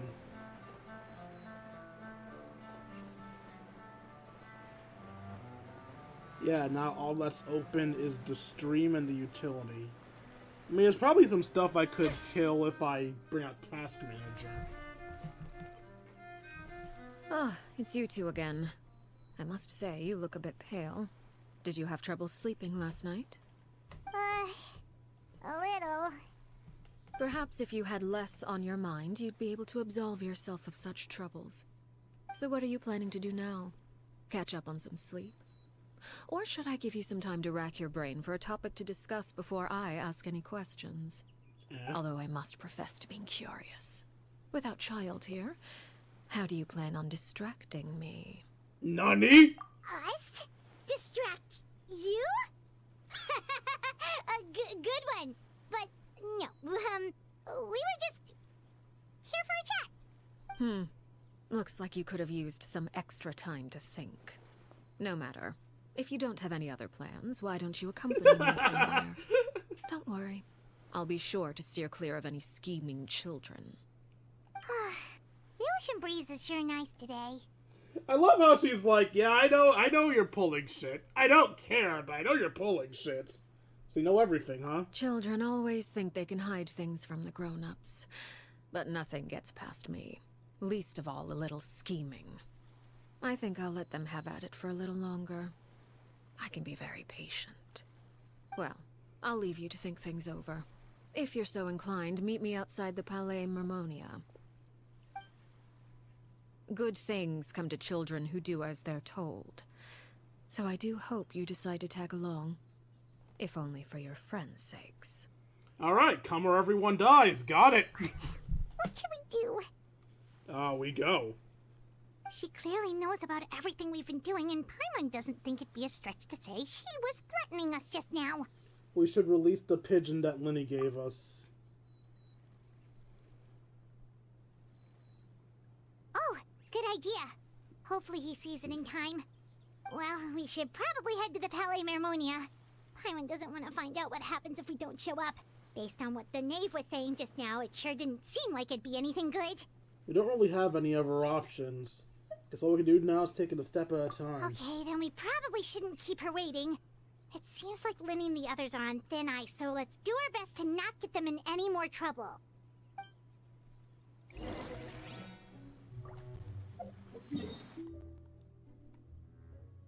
I'm very disappointed the thing immediately started freezing on me for a second again. Like, I just started the stream. There is no reason why I should be doing that right now. Oh, God. My meeting. We might as well enjoy some pleasant conversation while we wait. You were just right on top of the guy. Oh, God, you were. You were literally right in front of the statue. Fuck, that's unironically creepy. It's like she knew I'd teleport there. I'm glad to see you get along with my children. Being surrounded by good companions is necessary for a child's development. You're not planning on doing anything to them, are you? I assume you're referring to Lenny, Lynette, and Fremine. Although, there's that situation with Filial and Nentoy as well. It appears quite a few people have been acting out lately. No matter. I'm not one to discriminate. All those who betray the house meet the same fate. There are no exceptions. God damn. Does that mean you're going to kill them? Oh. Are you here to beg for their lives? I'm sorry to disappoint, but the rules of the house change for no one. In my organization, everyone is responsible for their own actions. But don't you care about them at all? They really respect you. They even call you father. You must feel something for them. Any organization in which feelings come before principles is one destined for ruin. The House of the Hearth is hardly an exception. You could say our principles are more stringent than most. Perhaps I can offer you this consolation at least. As our guests, you two will not be held accountable along with them. There's really no other way to solve the issue? I would imagine Lenny, Lynette, and Fremine will be able to keep their lives. As for Filial, Nentoy, and the others, I'm afraid there's little I can do. They can try to escape, but once you know our secrets, there's no getting out alive. Of course the non-playable ones are fucked. God forbid we care about the NPCs. But that's awful. Ah, you seem concerned. Out of consideration for my guests, I suppose I could turn a blind eye for a little longer. If Lenny and the others manage to dispose of Clairvy in the meantime, all evidence of their wrongdoing will be lost. In that case, I could hardly punish them for something I couldn't prove. If their efforts are unsuccessful, on the other hand, all will be held accountable. And the punishment will be severe. We'll hold you to it. Of course. Oh, and here, I believe this belongs to you. Do try and keep better track of it next time. God damn it! It's a considerable amount of time to train a bird like this. It would be such a pity if you were to lose it. Permanently. Wait, where did you get that? God damn, this woman's unstoppable! Well, I'm afraid that's all the time we have to chat. Now, for the matter at hand. I asked you to meet me here because I have business at the Palais Mermonia. It has nothing to do with you, but I think it would be prudent for you to stick by my side for the time being. There will always be time later to run off and tell Lenny what you've learned. Well, time to go. Looks like we wrapped things up just in time. Oh, we're meeting one of the, Melusine people. Well, that's not a Melusine, but it's the person that works at the Melusine. I thought we were going to you specifically. No, we're going inside. I'm dumb. No, I'm not dumb. It was logical to think it was her. She was in the direction that the knave was facing.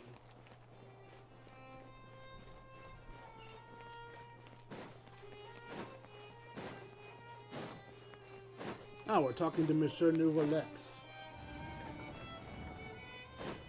Question is about what? Please stop freezing on me. You're scaring me.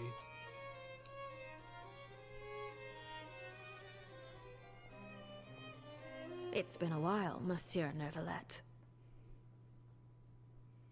I must say, I wasn't expecting my meeting request to be approved quite so quickly. The Palais Mermonia operates with an efficiency worthy of admiration. It is only right that an esteemed diplomat such as yourself should be afforded the proper level of respect. Although, if I may speak plainly, I must confess that I did not anticipate we would have the occasion to meet again after presenting you with the Gnosis. I see you brought the Traveler and Paimon with you as well. If I may inquire as to the purpose of your visit. I'll be departing Fontaine shortly. There is, however, an outstanding matter that I would like to see resolved before I go. It requires a rather lengthy explanation, I'm afraid. So I took the liberty of explaining everything in this proposal. Please review it at your leisure, Monsieur Neuvillette. Okay, that wasn't a freeze. That was just her walking off camera for no reason.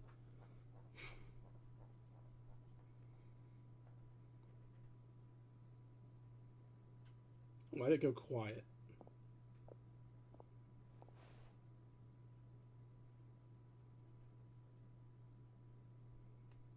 This fucking silence is eerie as fuck. Where did you get tea from? Bitch summoned tea out of nowhere. I understand your request. However, at the risk of causing offense, I must admit that I fail to see why you would wish for such a thing.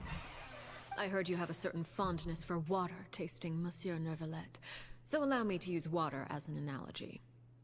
A family is like a large body of water with countless rivers flowing in and out. As someone who watches over this system, I would hope that each river that flows from the source will eventually reach the ocean. Of course, objectively speaking, I know this is impossible. Most of the rivers will dry up along the way, disappearing into the ground and leaving nothing but a barren riverbed behind. Not all rivers are destined to reach the ocean, but I would not see their existence rendered meaningless. I believe the water that flows within them is simply meant for a different destination, like a field in need of irrigation. Or perhaps the glass of a certain water-tasting enthusiast. Did you get any of that, Traveler? It sounds like she's selling some of the kids she doesn't like to slavery? Kind of. Your words paint an optimistic picture indeed. Allow me to remind you, however, few among us are willing to sip from a glass filled with tainted water. It may have been tainted at one point in time, but not to worry. I'll make sure it's strained of all impurities and returned to its cleanest form.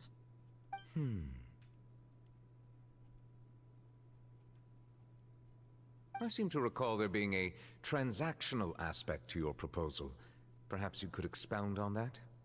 If you accept my proposal, Monsieur Neuvillette, I will gradually withdraw my forces from Fontaine. And, unless absolutely necessary, I will no longer carry out any special missions within Fontaine.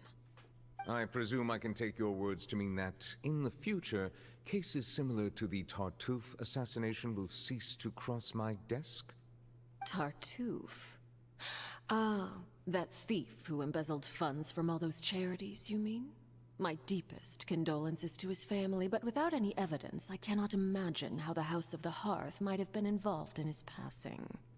Of course, if you accept my proposal, Monsieur Neuvillette, I'm sure certain measures could be taken to reduce the frequency of such troubles. You choose your words carefully indeed. In that case, I'm inclined to accept your proposal. My thanks for your generosity, Monsieur Neuvillette. Well, with that settled, we should be going now. I took the liberty of bringing along 2 bottles of spring water from Snezhnaya for you to enjoy. I do hope I get the chance to hear your impressions. Perhaps at our next meeting, yes? Indeed. I trust you would not overlook your commitment in the meantime. All right, Traveler Paimon. Time to go. Yes, Mommy.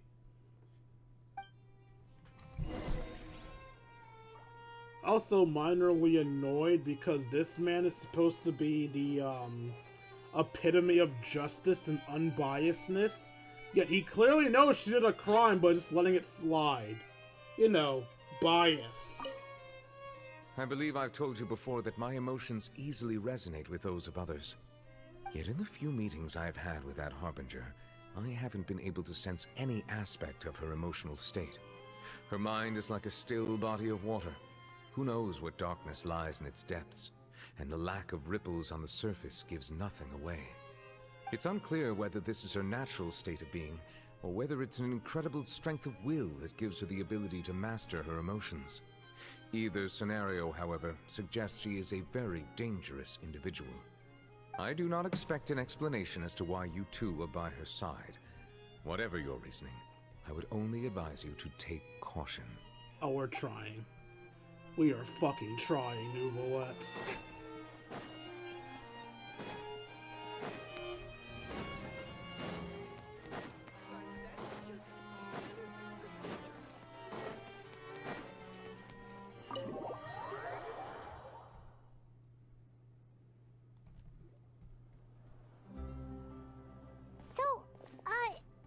What exactly were you talking about back there? You know damn well we're not getting answers. Paimon only heard you mention some rivers, a large body of water, and then some kind of irrigation scheme.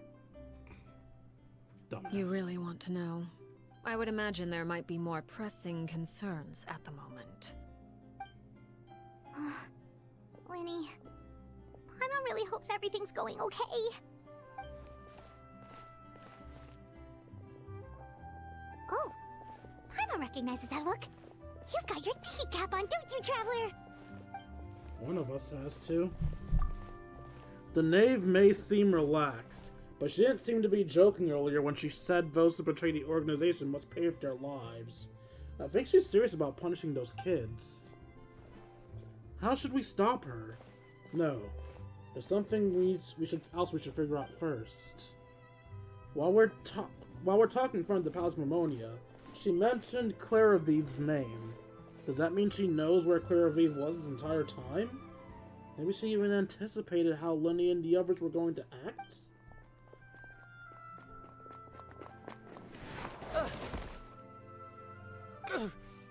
Oh, shoot. Are you alright? My dude, you're the one on your ass. Oh, jeez. I'm so sorry. I was so focused on selling these papers, I wasn't looking where I was going. Nah, it's my bad. I wasn't paying attention. Well, let me make it up to you at least. Here, take this paper. On the house. Where'd you get the scarf from? He looks kind of familiar for some reason. Oh, you don't have to give us anything. Please, I want to. It's not like I'm short on supply. All the extras will be useless come tomorrow anyway. I'm going to assume that he's part of the House of the Hearth and this is some secret message for us. It's my fault, really. I was just trying to bring home some extra mora for the family, but I bit off more than I can chew. I haven't had many takers today, so I'm still swimming in papers. What's going on here? Eep. Nothing much. I just ran into your friend here on accident. I should probably get going, actually, so... Hold on. Of course, I'm happy to compensate you with mora, it's just... I don't have any on me at the moment. I'll take 3 papers. Here. Your payment. Oh! Thank you for your patronage. May the Archons bless you with good fortune. If only I had the chance to run into such generous customers every day. I should probably just take on a smaller inventory though, right? I'm getting married soon, so sometimes it's hard to not get ahead of myself. Anyway, I should head out. Goodbye! Bye, enjoy your wedding. Well, now that my affairs are settled, we should take the boat back to Poisson. We've even acquired some light reading to enjoy along the way. Actually, why don't we stick around for a little longer? Paimon just realized how hungry she is. She can't head back to Poisson on an empty stomach. Wait, why'd I put that back on? I forgot I was pressing X this time. Looks like Paimon trying to buy us some more time. If we head back now, I doubt Lenny and the others will have made any progress. Should we It do? appears you two are under the impression that delaying our return will somehow alter the situation in your favor. I'm sorry to ruin your fantasy, but your efforts are meaningless. That being said, I could be persuaded to give Linny some extra time. I just have one condition. What's that? If you agree to my request, I'll even answer some of your questions. You're quite curious about Claire V, are you not? And my relationship to her. Wait, why are you being so generous all of a sudden? You're not gonna ask us to do something bad, are you? You overestimate yourself. Well, You don't fuck! have the talent for bad things. Then what can you possibly... The most important consideration in a negotiation is that both sides receive something they want. Demands and threats only get you so far. Your condition. Let's hear it. Wonderful. Here it is. When the time comes, make the choice that you deem most appropriate in the situation, and lend your help to the House of the Hearth. Okay, sounds normal enough. But what do you mean, when the time comes? When is that supposed to be? When we fight her. That is for you to decide. When we fight her, we're gonna be helping the House of the Hearth by protecting them from her. We accept your condition. Then we have a deal. Follow me.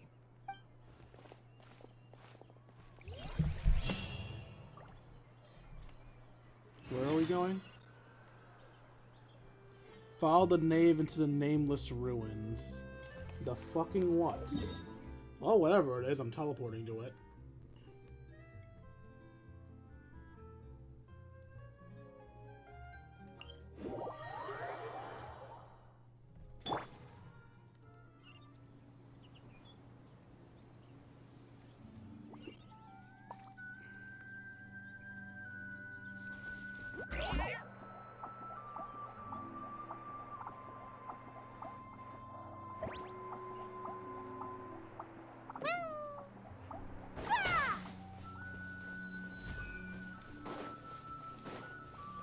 The sound of her meowing is so fucking cute.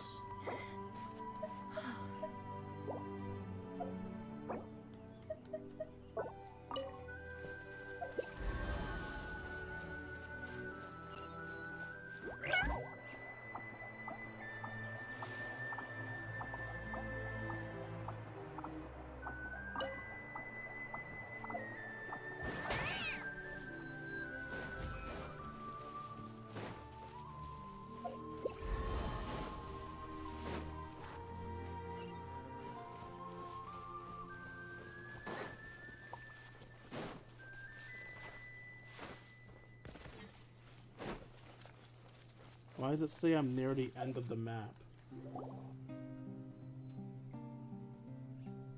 What is this place? The Paimon barrier, apparently. Somewhere long forgotten by everyone. It used to be a grand building. Now it's nothing more than a pile of rubble. No one comes here anymore, nor does anyone care about what once happened here. Although, this place does have something to do with the story I'm about to tell you. It was before I became a Harbinger, and before Linny and the others joined the House of the Hearth.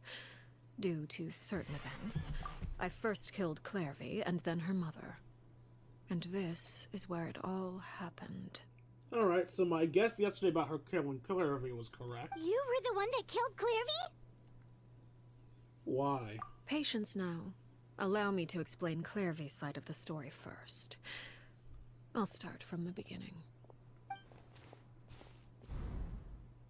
Clairvy was 6 years old when she was brought by her mother, Crucibina, to live in the House of the Hearth. What kind of fucking name is From that? the outside, it seemed like a fairy tale.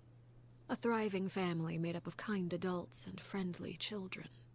Crucibina was the knave at that time, and the House of the Hearth was under her control. She was Clairvy's mother by blood, but she was also the mother to all the children in the house. She probably chooses father because I want to be associated with Clairvy. Clairvy was happy here, for a time. But she quickly realized that being part of this family wasn't a fairy tale at all. It was a kind of purgatory. Purgatory? Exactly. The House of the Hearth takes in war orphans from all over Teyvat. But as for how to raise them, that depends entirely on the person in charge. Crucibina came up with a novel idea. She would teach the children to fight, force them to duel each other, and then crown as the king of the house the child who proved themselves most worthy of inheriting her title. It's difficult to estimate the number of children who died or were maimed in the process. There's little I can say about the ones who died. The ones that emerged with permanent injuries, on the other hand, well, they still served a purpose. They would be handed over to the doctor to be experimented on, or sent away on dangerous missions. Nothing more than tools to be used and then discarded. So those were the experiments Clairvy was talking about. But what actually happened to her? Weren't you listening? She killed her. You said that Clairvy was Crucibina's daughter, so if Clairvy tried to convince her to stop what she was doing, Crucibina probably would have listened, right? Bold of you to assume parents listen. Despite being Clairvy's mother, Crucibina cared little for her daughter. She forced Clairvy to join the House of the Hearth only as a means to demonstrate her own impartiality as a mother, to prove that she treated all her children equally. Clairvy did try to convince her mother to change her ways, but it was to no avail. After her efforts failed, the only other option was to rise up and try to fight back. Unfortunately, the other children had already been thoroughly indoctrinated into the illusion of happiness Crucibina had created. I mean, technically, they could have still just been happy. Yeah, the situation was fucked, but you can be happy in a fucked situation. Of course. There was one exception. Someone Clairvy's age, who knew the truth about the House of the Hearth. Her name was Peruware. Oh, it's Peruware, not Perry? Okay. Are you Peruware? Wait, the friend that Clairvy mentioned? Friend, huh? I suppose we can call her that for now. Oh shit, were you two lovers? Clairvy was a cheerful and passionate person with a tenacious spirit. Peruware, on the other hand, was rather cold-blooded. Her cold-blooded nature allowed her to see through Crucibina's facade. Yet, it was also this cold-bloodedness that prevented her from acting against it. At least at first. While Clairvy longed for freedom, Peruware was convinced that, amid all the fighting and violence, she would make it until the end. Despite their differences, the two became fast friends, united by their knowledge of the truth. Clairvy told Peruware that she hoped to create a real family, where no one would be killed or sacrificed. There may have been a certain naivete to her ideas, but Clairvy proved her determination many times over. She tried countless times to run away, ask for help, or expose the truth. But her efforts only earned her beating after beating.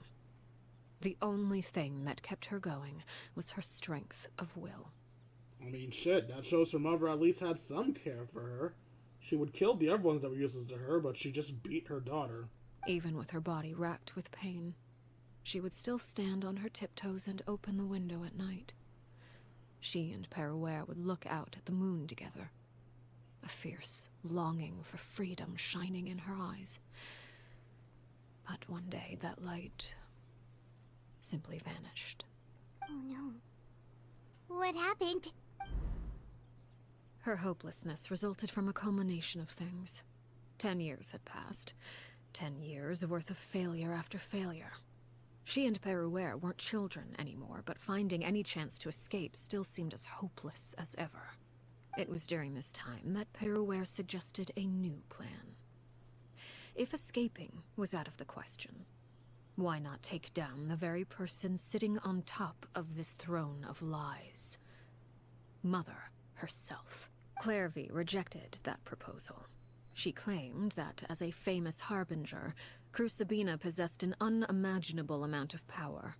Trying to kill her would have an incredibly low chance of success. Clairvy never gave another reason, but Peruware could see it written all over her face. Clairvy still thought of Crucibina as her mother. Killing her own flesh and blood was a line she couldn't bring herself to cross. If she couldn't escape and fight back, then only one option remained.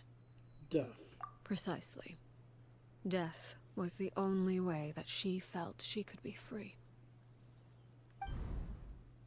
It happened during a duel.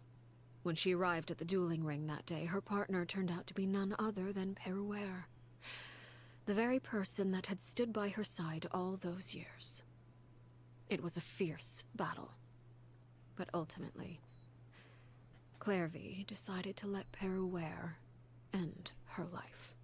Huh, interesting. So she forfeited the battle. That means she might have actually been equal to or stronger than the knave. At the time, obviously, not currently. From that moment on, Peruere's journey was one written in flames. When the rain finally came and washed it all away, there she stood, the sole victor in Mother's endless game of slaughter. A trail of corpses strewn across her path to success. It was the very result she had predicted 10 years prior. Even then, she believed she would make it until the end. She wasn't surprised by the fact that she emerged as Mother's undisputed heir. Rather, her success left her with an inexplicable sense of restlessness. She was unsettled, and there was only one thing that could quell that sensation. Perhaps you two would like to take a guess as to what it was? Killing the person at the very top. Crucibina, you mean?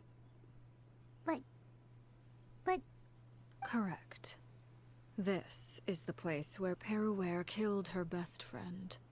A mere year later, this is also the place where she fought tooth and nail to kill the mother they shared. The moment she acted, any conception of what was right or wrong ceased to matter. It's one of the principles of the house. Only those who survive get to write the rules.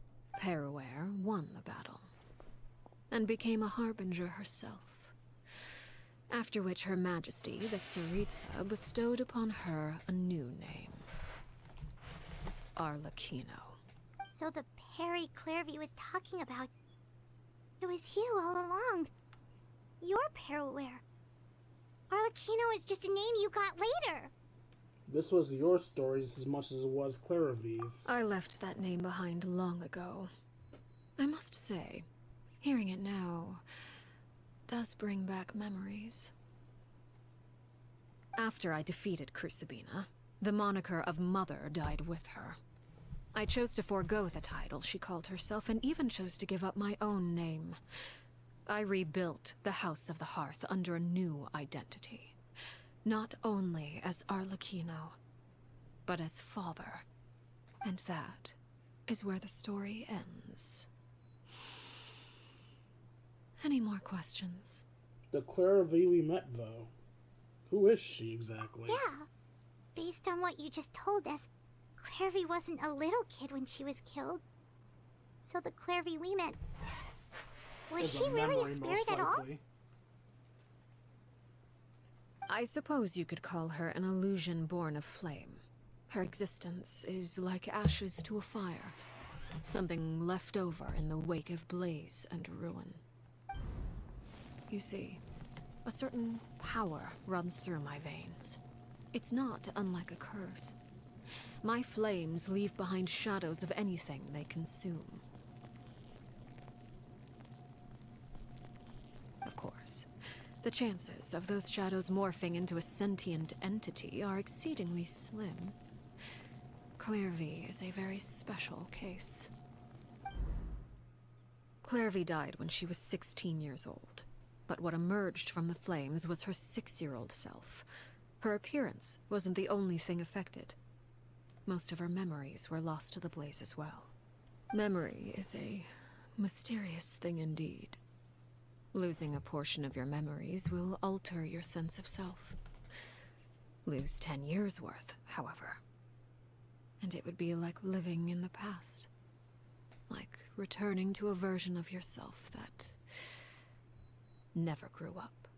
No wonder Paimon got such a weird feeling when we were talking to her. Perhaps I should put it this way. Clairvy is someone trapped in time. It may seem like she exists with us in the present, but she truly lives in the confines of her own past. So if all of that is true, then you must have known about Clairvy for a long time. Indeed. She's a rather volatile and unstable entity. Sometimes she would look after the children. She's even saved some of their lives. Indeed.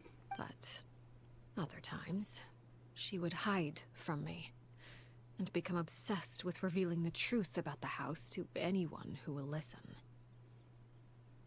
Shadows don't have the capacity to learn or grow.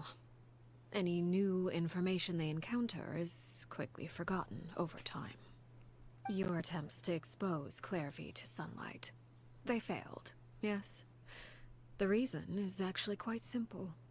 In Clairvy's mind, the house is impossible to escape, and it is this very perception that traps her there. I mean, technically she's right. You blatantly said anyone who tries to leave has to die. But no matter. All I have to do is kill her again, and all will be resolved. I don't anticipate so much as a single speck of ash will be left behind this time. Wait! I can understand why you might want her gun, but isn't there another way?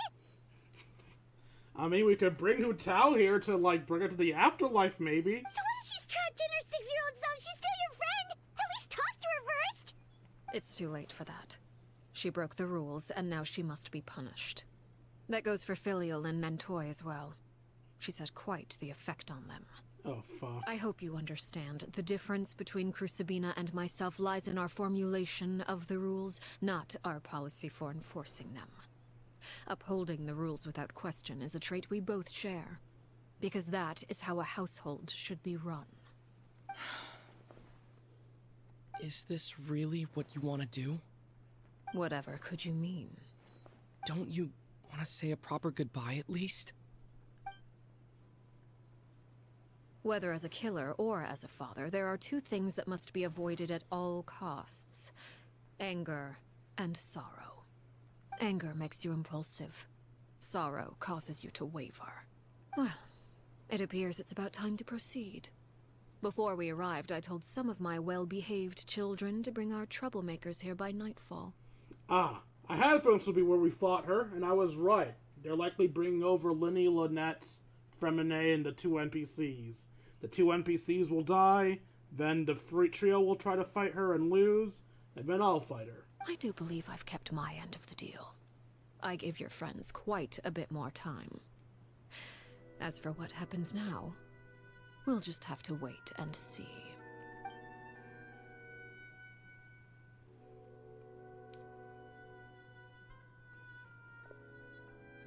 Here they are, Father. Wait, what? Am I misremembering? Wait, no, there they are. There's the, 2 I remember. Why are the kids and the thief here? Wasn't it the, 2 in red that had betrayed her? Or am I misremembering who betrayed her? God, they even brought Clairvy! How'd they bring Clairvy? No, she's by a rock. I guess that rock is supposed to be hiding her from the sun. You gonna execute him? Seeing something like that would actually be a first for me. Oh, you were just helping bring them here. Why are you in front? Shouldn't you be in the back? Lenny! Clairvy. I'm sorry. I heard about how you helped buy us more time, but I still failed. I couldn't find a way to fulfill her wish. Huh? Are you... Perry? Indeed, it's been a while, Clairvy. Perry! Shh, stay right there. I'm sorry to postpone our reunion, but first I believe certain scores need settling. Fuck. Oh, time for shit to get real. Father, let me explain.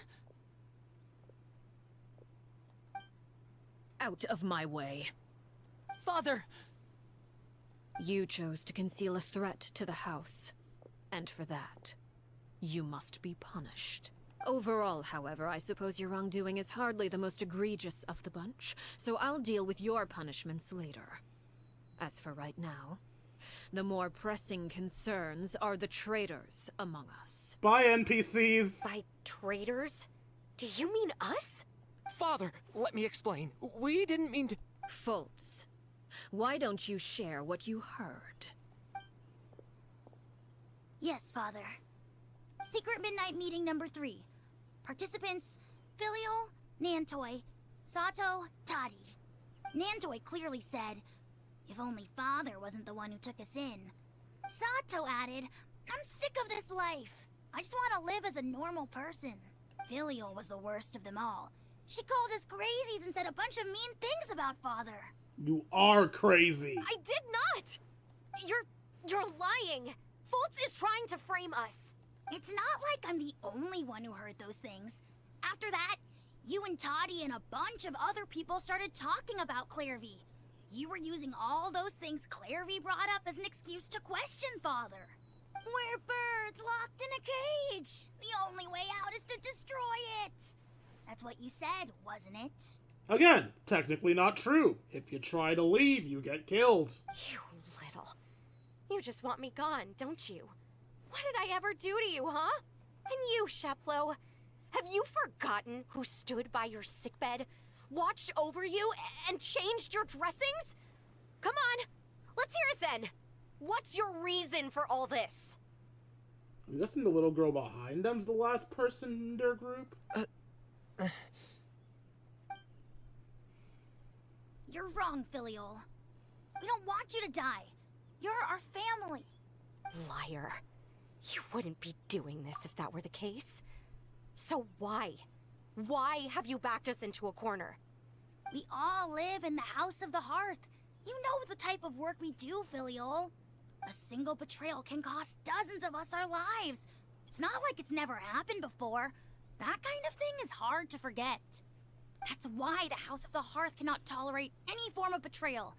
Ever since we came to Poisson, you've had 7 secret meetings. A lot of the things you talked about really crossed the line. You've been spying on us for half a month? Wait a second. Now that I think about it, the move to Poisson was just a way to make it easier to spy on us, wasn't it? Because we were all in one place. You've had this planned all along. Filial, Nantoi, I'm sorry. I owe you both my life. I owe Clairvy too. If it weren't for all your help after I got poisoned, I wouldn't be standing here today. If this were any other situation, I would do anything to repay that kindness, even if it cost me my life. But rules are rules.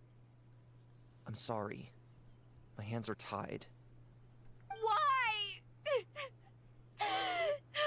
Why? That's enough, Filial. We made a mistake, and we should own up to it. We broke the rules, plain and simple. And now we have to face the consequences. I'm sorry, Chaplo. Fultz. I'm sorry, Father. We... accept our punishment.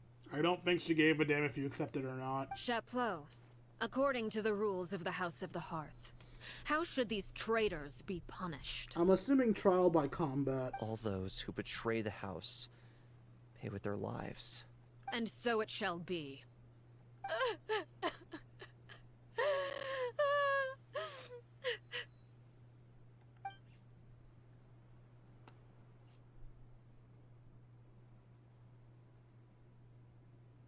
Father, please wait! Something you want to say, Linny? Please reconsider, Father. What Filial and the others did, does it really count as betrayal? They technically never acted out on the betrayal yet. All they did was say that they're frustrated. We all come from broken families. From the very first day we joined the House of the Hearth, we wanted nothing more than to make it a real home. But the truth is, none of us know what a real home should look like. I'm not saying I have all the answers. All I know is this. Killing Filial and the others may uphold the rules, but doing so will only bring us further away from being a real family than we've ever been. So please, Father, please, reconsider. I agree with Linny. Father, please. Linny, you...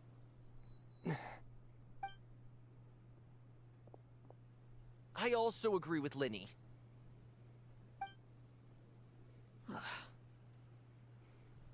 An order once given cannot be rescinded. However, given the extent of your determination, I suppose we shall have to go about this a different way. Draw your weapons and face me. Why would you give that last line off camera? Our weapons? Father, are you referring to a duel? Precisely. The rules of the house will not be altered. Traitors must be punished. However, resolving disputes with a duel is also one of our rules, one that also applies to me. Demonstrate a sufficient showing of strength, and I shall offer a concession. Oh, so you don't even have to win, you just have to fight her well enough. Wait. Beat Father in a duel? Hey, no showing cowardice. You're supposed to be the bravest person here. Impossible. Father is way too strong, even for Lenny.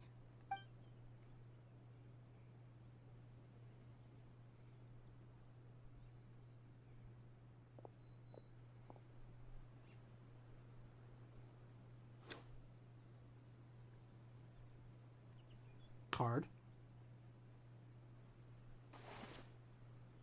Stop freezing! I want to see what's happening! Did you hear that, Traveler? Yeah, I heard it. Lenny and the others have to duel the knave. What should we do? Can they really win something like that? This is where we help. If they lose, those people from the house are really gonna be executed. Hey, are you listening? Yeah, I hear. Is executing them really what she wants? No, she wants an excuse not to have to.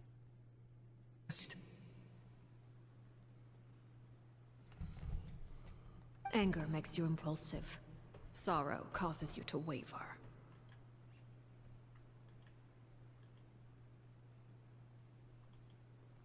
Okay. No! I need this up so I can see somewhat.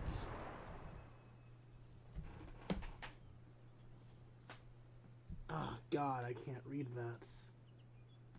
Okay, good. I can full screen this and hopefully I'll make it just a little bit bigger.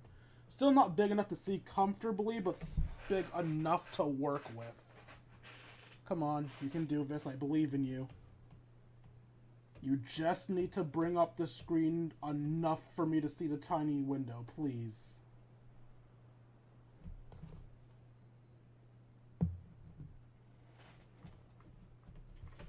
That's the 4K utility, that's why I can't see anything. There we go. Alright.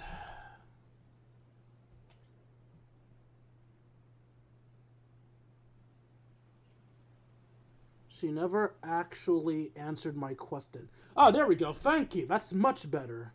Back then, she never really answered my question. But that makes the answer pretty obvious, doesn't it? Oh. Looking at that expression on her face, she seems really serious about this. Guess that means there's no chance she's throwing the duel on purpose, huh? There's no way the knave will lose on purpose.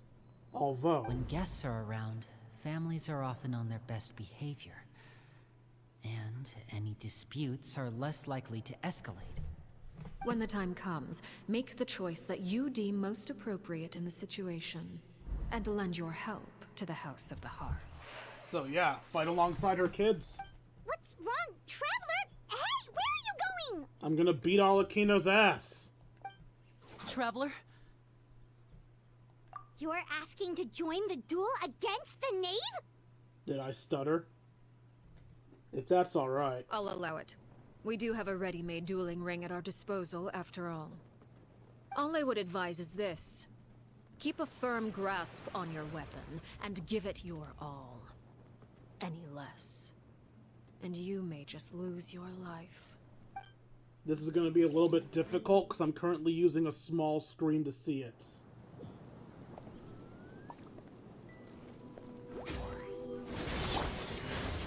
Shower me with praise! Let the world collide! Closer now.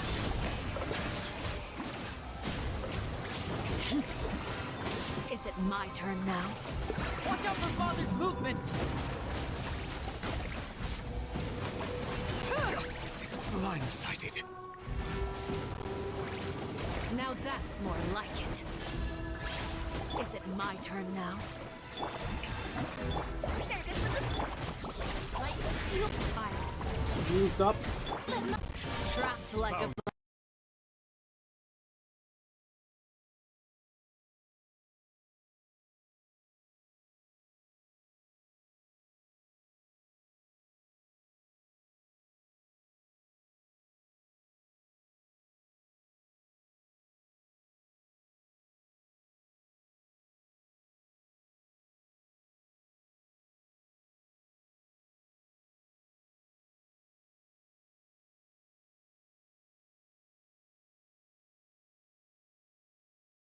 Of helpless end. Now's our chance.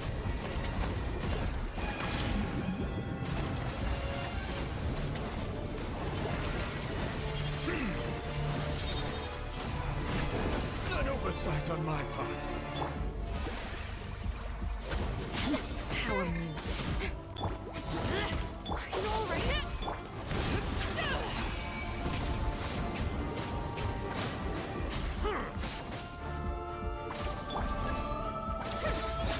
The countdown has begun. Like a fly tangled in a web. Settle down. Look out! How amusing. With these rising flames.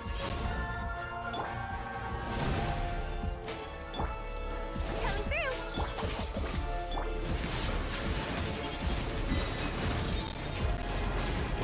How amusing.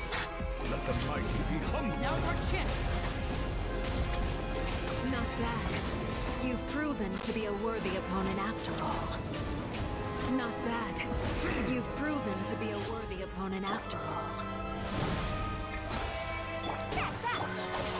I'll settle this. How right? Fine, surprise me.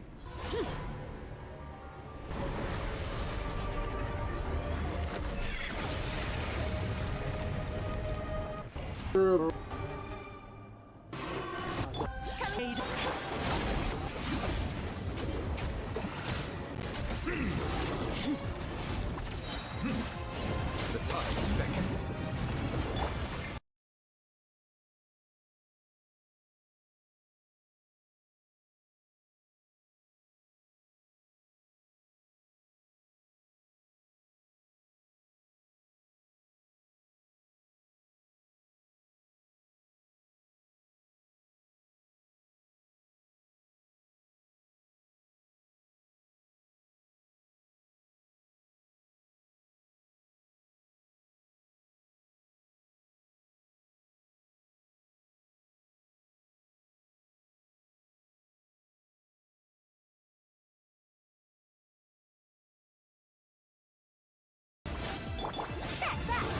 Get with me.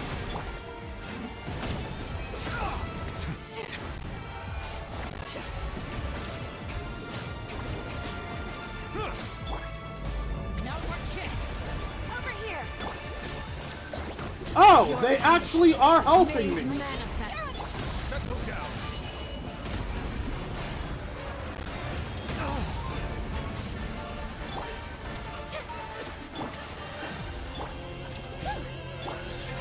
Watch out for Father's movements. Look out! The sun and moon have set. Only ruin remains. All hope has been extinguished.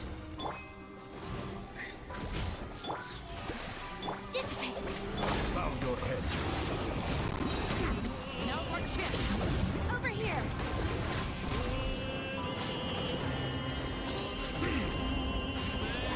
An oversight on my part.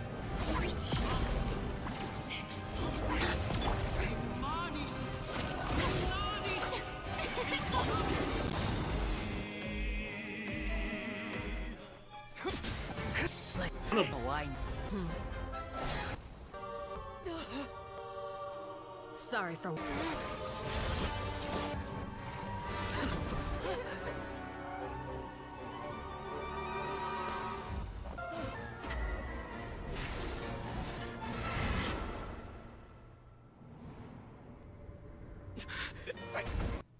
Still.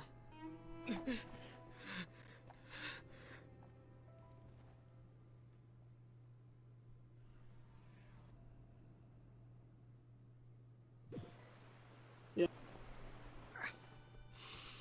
It's not often that we get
to enjoy the company of guests, after all.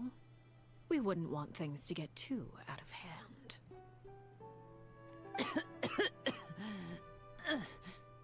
Brother, are you alright? Lenny.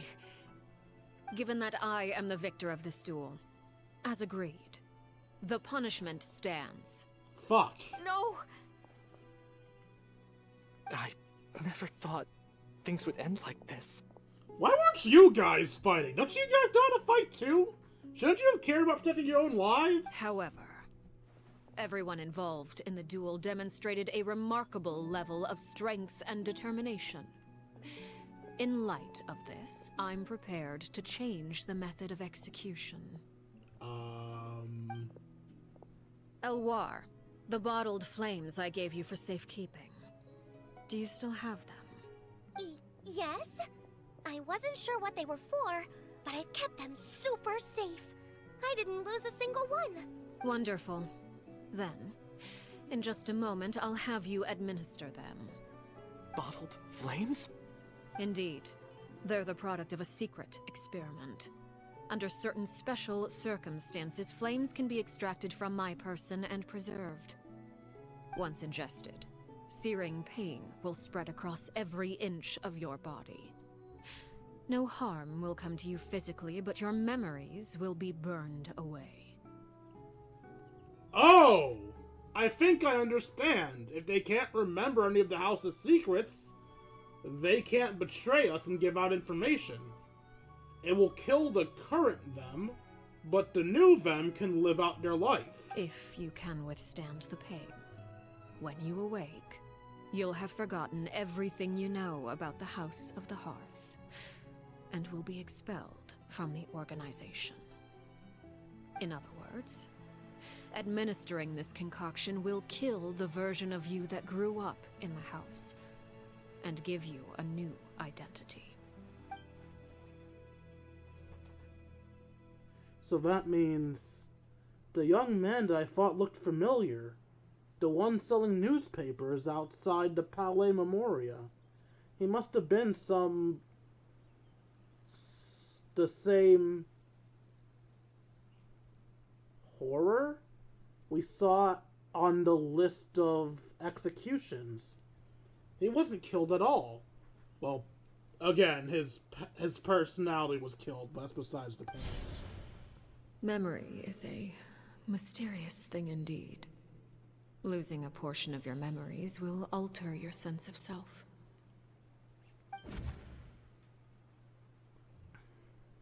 No. My understanding of the knave is right. She really thinks of that as killing him.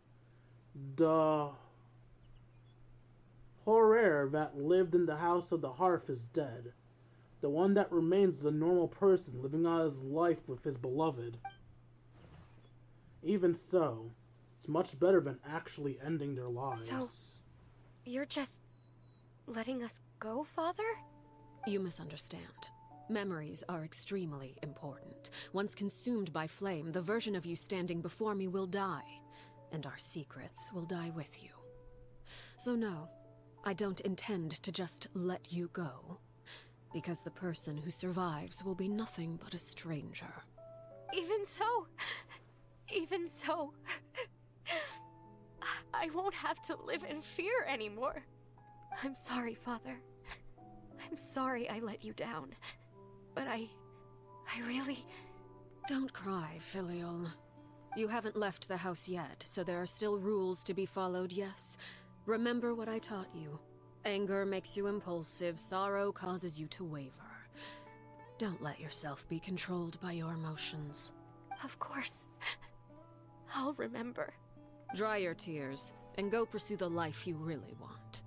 Yes, Father. Chaplot, Fultz, Elwar.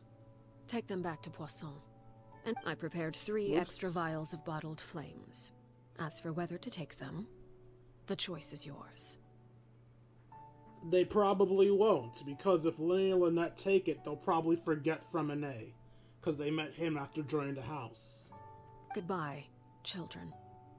The next time we meet, I will no longer be your father. Thank you for all you've done for the house. I hope you have bright futures ahead of you. Wait, why did they get the choice to not take if they're being expelled anyway? Also, this is gonna be one of those moments where it changes their... Oh, fuck. I've never actually looked to see their lines about the knave. If they do get a change, I'm not gonna be able to see it. Let's go.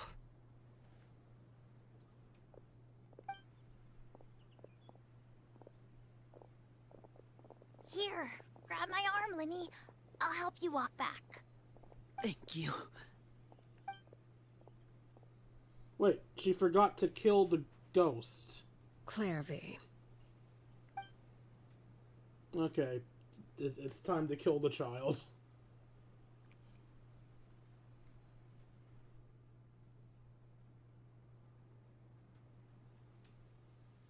Can we talk now? I've been waiting for a super long time. You really are Perry, aren't you? I haven't seen you in so long. How come you're all grown up?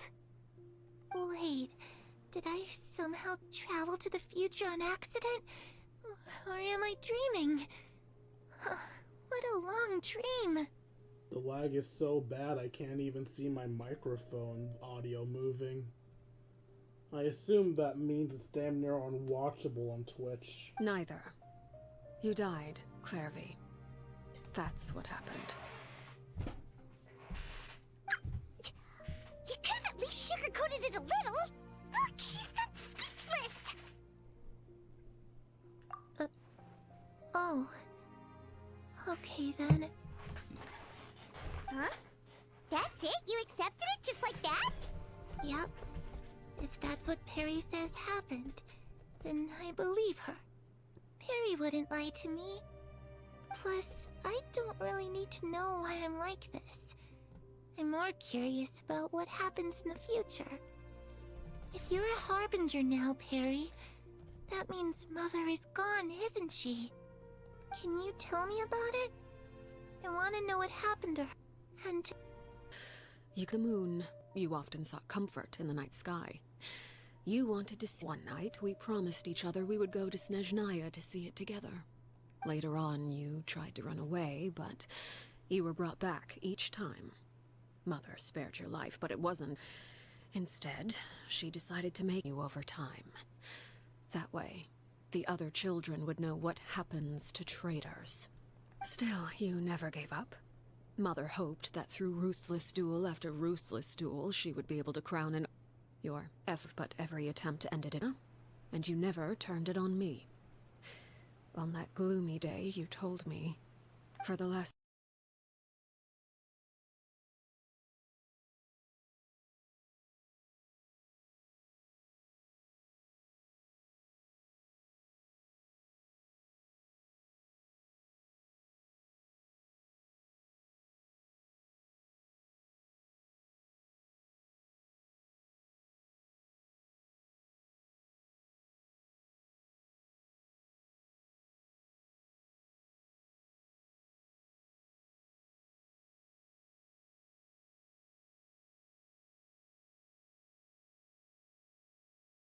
"16 years of my life, I've done everything I can to fight for freedom.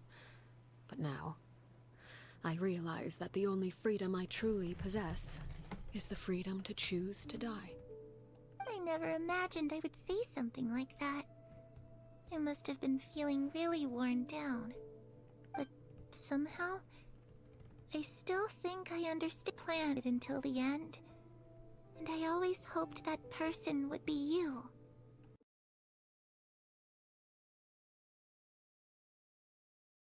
If I could do it all over again, I still don't think I would make a different choice.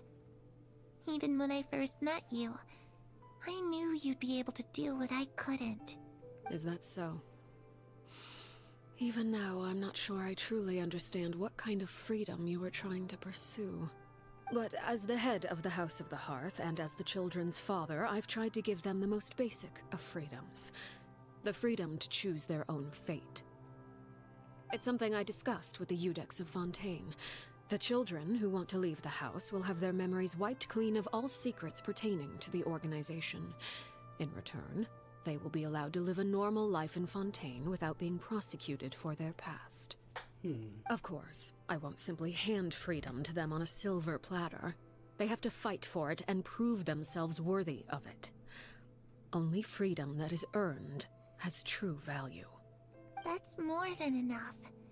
That's exactly the kind of life I was fighting for.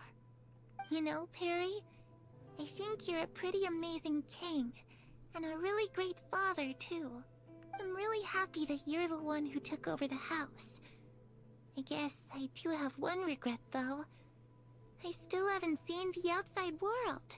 Well, it just so happens that our dear guests over here have been to many nations and traveled to countless places. Perhaps they would be willing to tell you what the outside world is like. Really? Yeah, sure. Of course! We've traveled all over the place. We've got so many stories, we could probably talk your ears off for 3 days straight! We probably have like an hour. Oh! God damn it. Stop making me read small things. Talk about the land of Animo, Nation of Freedom. You know, I used to dream of being a bard. Playing the lute while singing into the winds of freedom. Even if there was no one there to listen, I would have continued to sing no matter what. Talk about the land of Geo, Nation of Contracts. Ah, that's where Mora comes from. I never knew that before. If I had some Mora, I would buy 3 new dresses. One for me, one for Perry, and one for Mother. Mother's kind of dead. It's just too bad Perry doesn't like wearing dresses. And Mother, well, she probably wouldn't accept something like that either. I guess I'd just have to keep them all for me then. I could wear a different one every day. So then we met a god that was basically impersonating her people. We kicked her ass. Those yokai you mentioned, what do they look like? One is a really hot fox mommy. Another 3 were like little kids wearing masks. I don't think I saw the one that possessed me. I once saw a drawing of this one guy with horns on his head and a super scary face. Are there any yokai like that? Ito? Oh, sounds like you're talking about an Oni. Yep, we've met one, and let Paimon tell you, they're not nearly as scary as they look. Ito could crush you with a hand. Shut the fuck up, Paimon. Okay, and then we met a god that was imprisoned by her own people, and is somehow the best god of them all, despite being only 500 years old. Also, she's kind of a stalker. I was always too afraid to skip Mother's fighting lessons. But at the academia, I bet you could do all sorts of secret things in class. Things that have nothing to do with studying. She's like, oh, I can't wait to go to school to fucking slack off. I'm just kidding. Being able to study whatever you want without having to fear for your life actually sounds pretty great. Remember, kids, if you ever think school sucks, be grateful that you're not dying. You tell Sherry about the various nations you visited. Eventually, the conversation returns to Fontaine. The situation was super dangerous.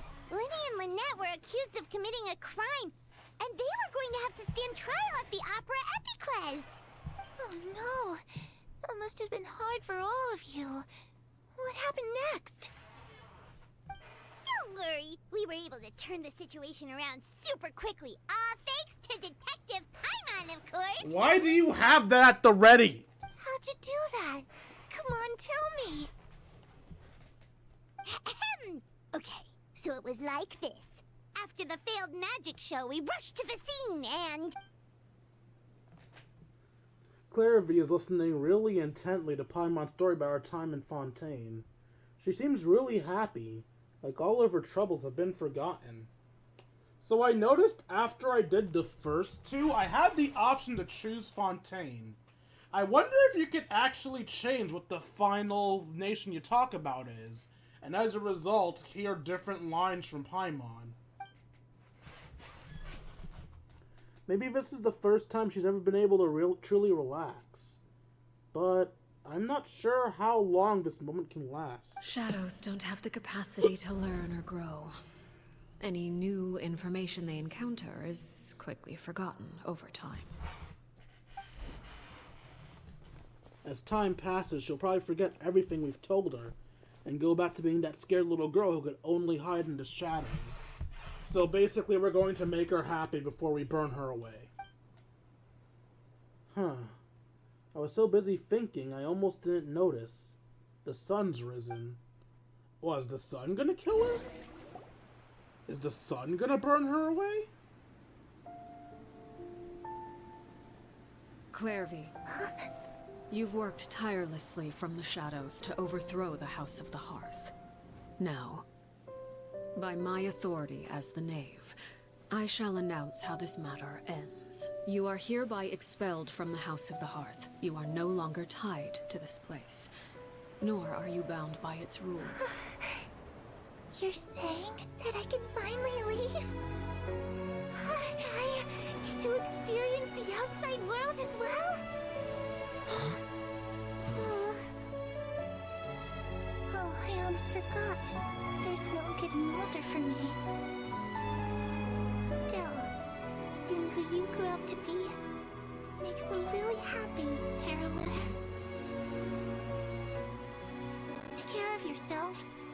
Goodbye. May we meet again someday.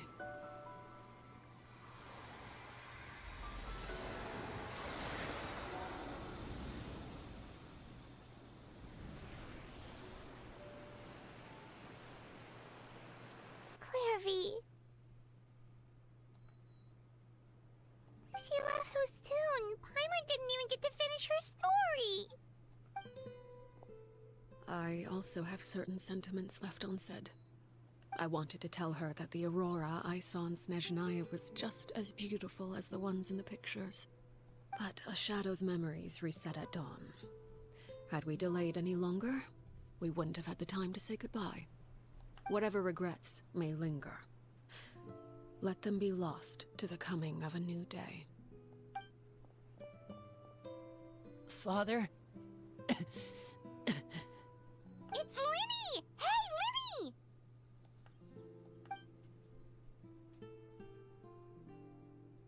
What is he doing back here? Let's go check it out.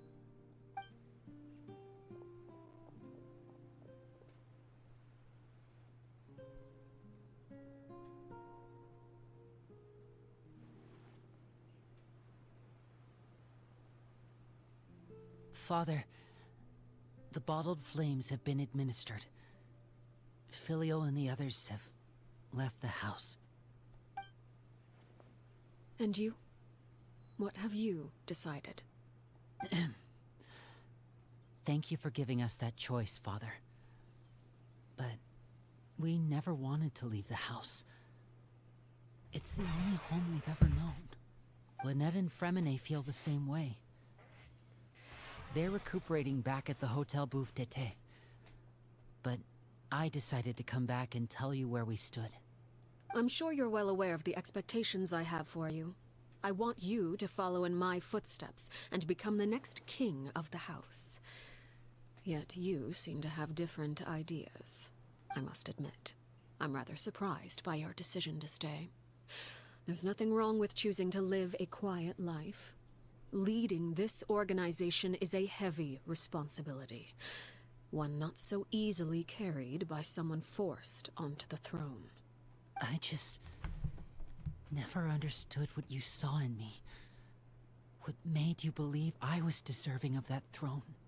You're brave, talented, and, most importantly, you cherish your family. You would do anything to protect them, even if it costs you your life.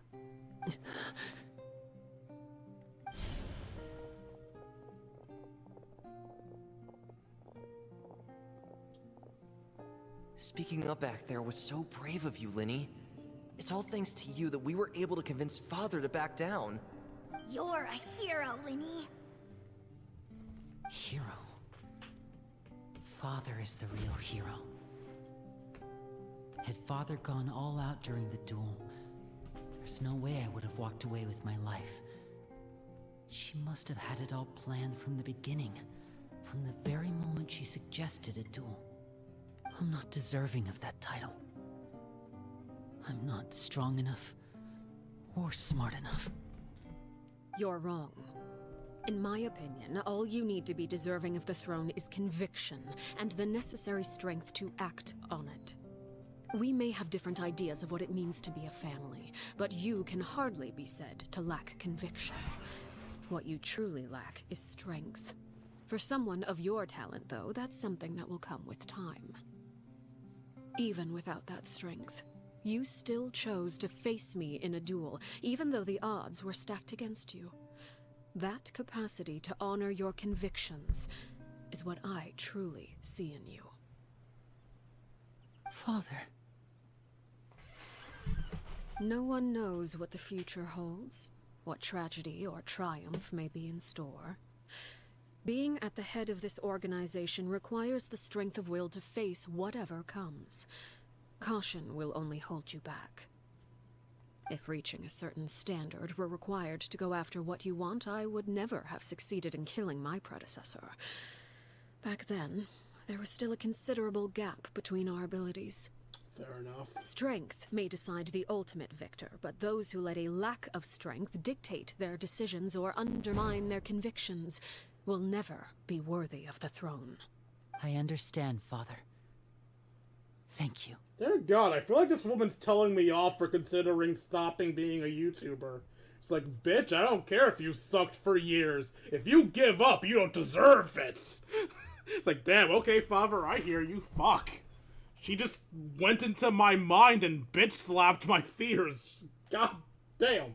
Children must grow up to surpass their parents. Only then can a family continue to flourish. Yeah, I ain't surpassing my mother. I'm not nearly smart enough. The road ahead is not an easy one. So I'll ask you one last time. Are you certain you want to stay? You've done so much for me, Father, and that kindness must be repaid. Plus, with Project Stuja at hand, there are many dangers ahead, and I, for one, don't intend to back down. Protecting my family at all costs. That's my conviction. Then you're welcome to stay. As for Project Stuja, you need not be too concerned. If those cowardly businessmen and heartless dignitaries try to take us down, I'm prepared to teach them a lesson. Having members who longed for the light was our organization's last weakness. With those members no longer among our ranks, The House of the Hearth is like a spider hiding in the shadows. We need only wait for our prey to come to us. At present, our imperative is to use their plan to our advantage. In doing so, a crimson moon shall rise amid the frigid blizzards of winter. No demonstration of loyalty shall go unrewarded, and no sacrifice shall be in vain. As for the two of you, whether we meet again as friend or foe, I'll remember the camaraderie we shared in this moment. No matter how arduous the journey ahead, I hope we both reach our desired destination.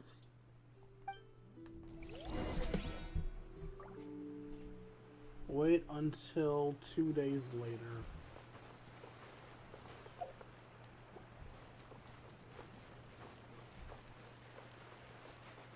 Are Lenny and Arlechinno gone? Looks like it. I'm tempted to go to Poisson and see if I can find Lenny and Fremine, but I don't feel like tempting fate anymore. Even though the Elgato utility screen is working again, I can probably look through it, I still can't see the audio bars moving on Streamlabs, which tells me my computer is still going through its bitch fit, so I can't go making any risk. I can't go tempting fate. I just need to get this shit done before my computer explodes. Didn't Lenny say that Lynette and Fremine were recovering at the Hotel Bouffe d'été? Oh, Paimon wonders how they're doing. Maybe we should go check on them. How do I have so much health left with all that fighting I was doing? Alright, let's go to the Hotel Bouffe. Let's go to the Hotel Bouffalance.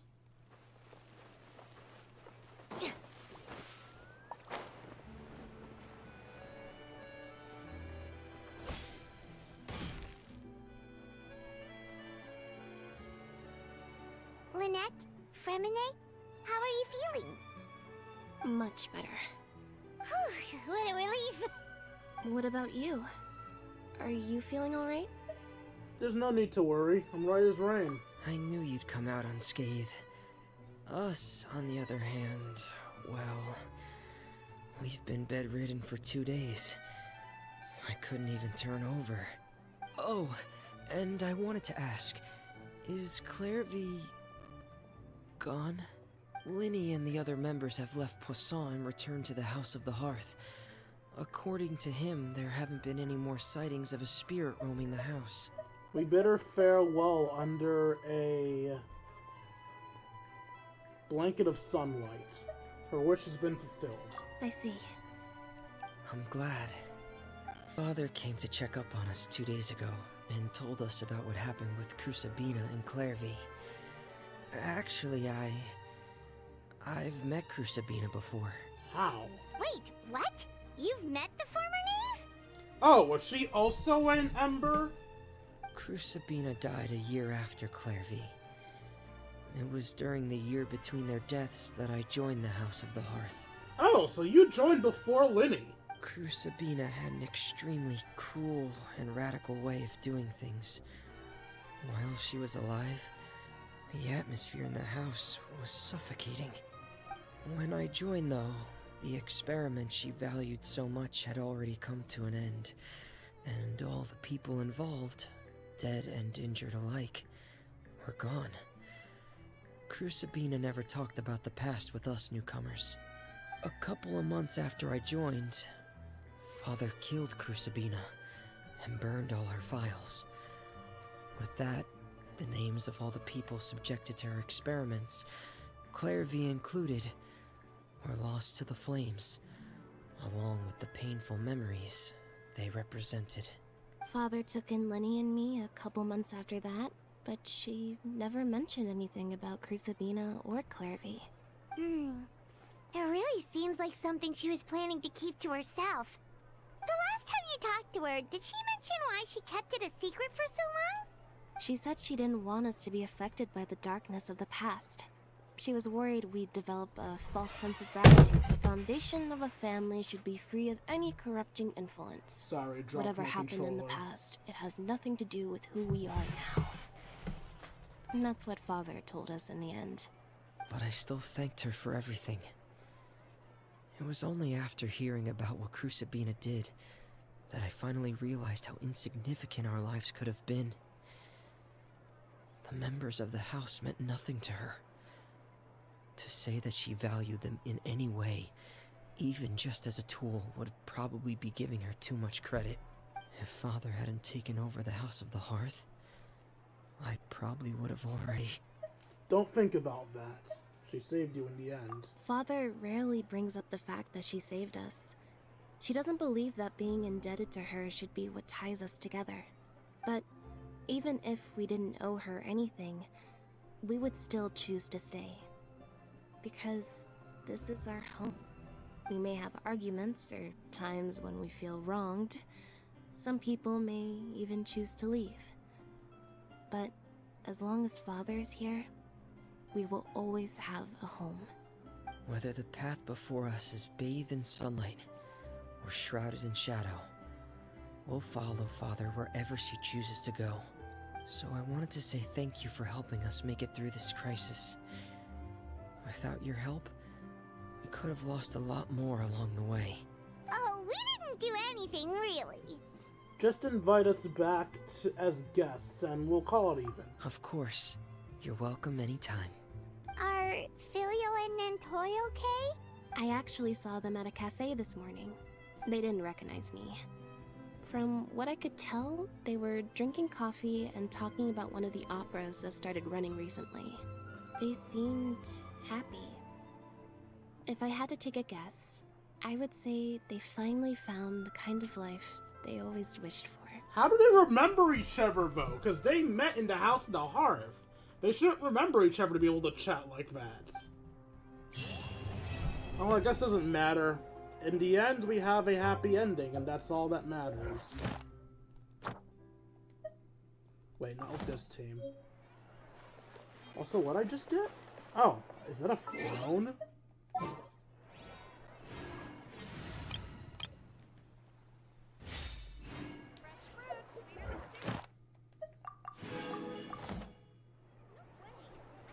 Alright, well. Now it is time for our ending of this, which is with polls. What better way to end it, right? First, we'll get rid of our 2 regular ones.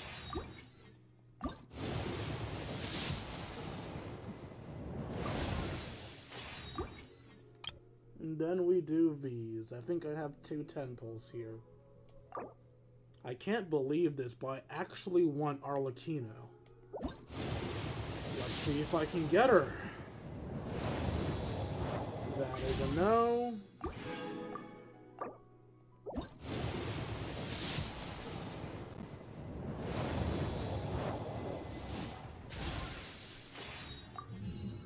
And that is a no. To the shop.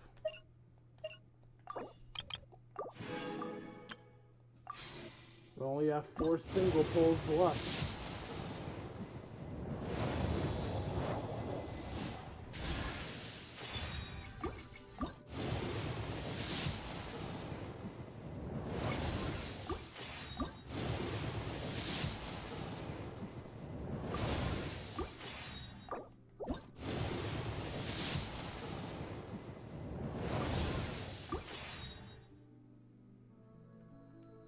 And that's it, I'm out of materials. Yeah, even if I go to... Even if I go here for my daily stuff, that will just leave me with 10 left for my next pull, I believe. Thank you for complete.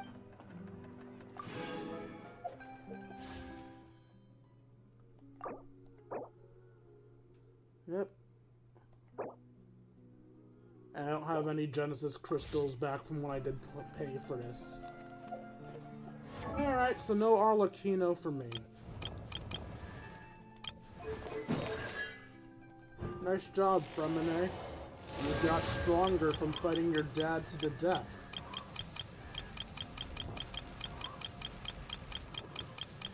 Same for you, Lynette. It's honestly kind of fitting in that way. What they say is true. You have to see the world for yourself to appreciate how beautiful it is. And with that note from Nahida, I think that's it for our stream tonight. Hope you guys enjoyed as much as I enjoyed making it for you all. If you enjoyed and want to see more of my content, you can find me at youtube.com/KingD353. Again, that's youtube.com/KingD353. When I'm not re-uploading streams, I'm uploading episodes of Persona 5 Royal, Advance Wars 1 and 2 Reboot Camp, and Yu-Gi-Oh! Legacy of the Duelist. Also, if you feel I deserve it, you can donate to me at buymeacoffee.com/KingD353. Again, that's buymeacoffee.com/KingD353. Every donation is appreciated. For the lowest of the dollar, you can join our personal Discord. We can chat, play video games, share memes, and have ourselves a grand old time. Like, comment, subscribe, and fun. I'll see all you beautiful people later. Deuces, Kingdom. There'll be an extra fee for that.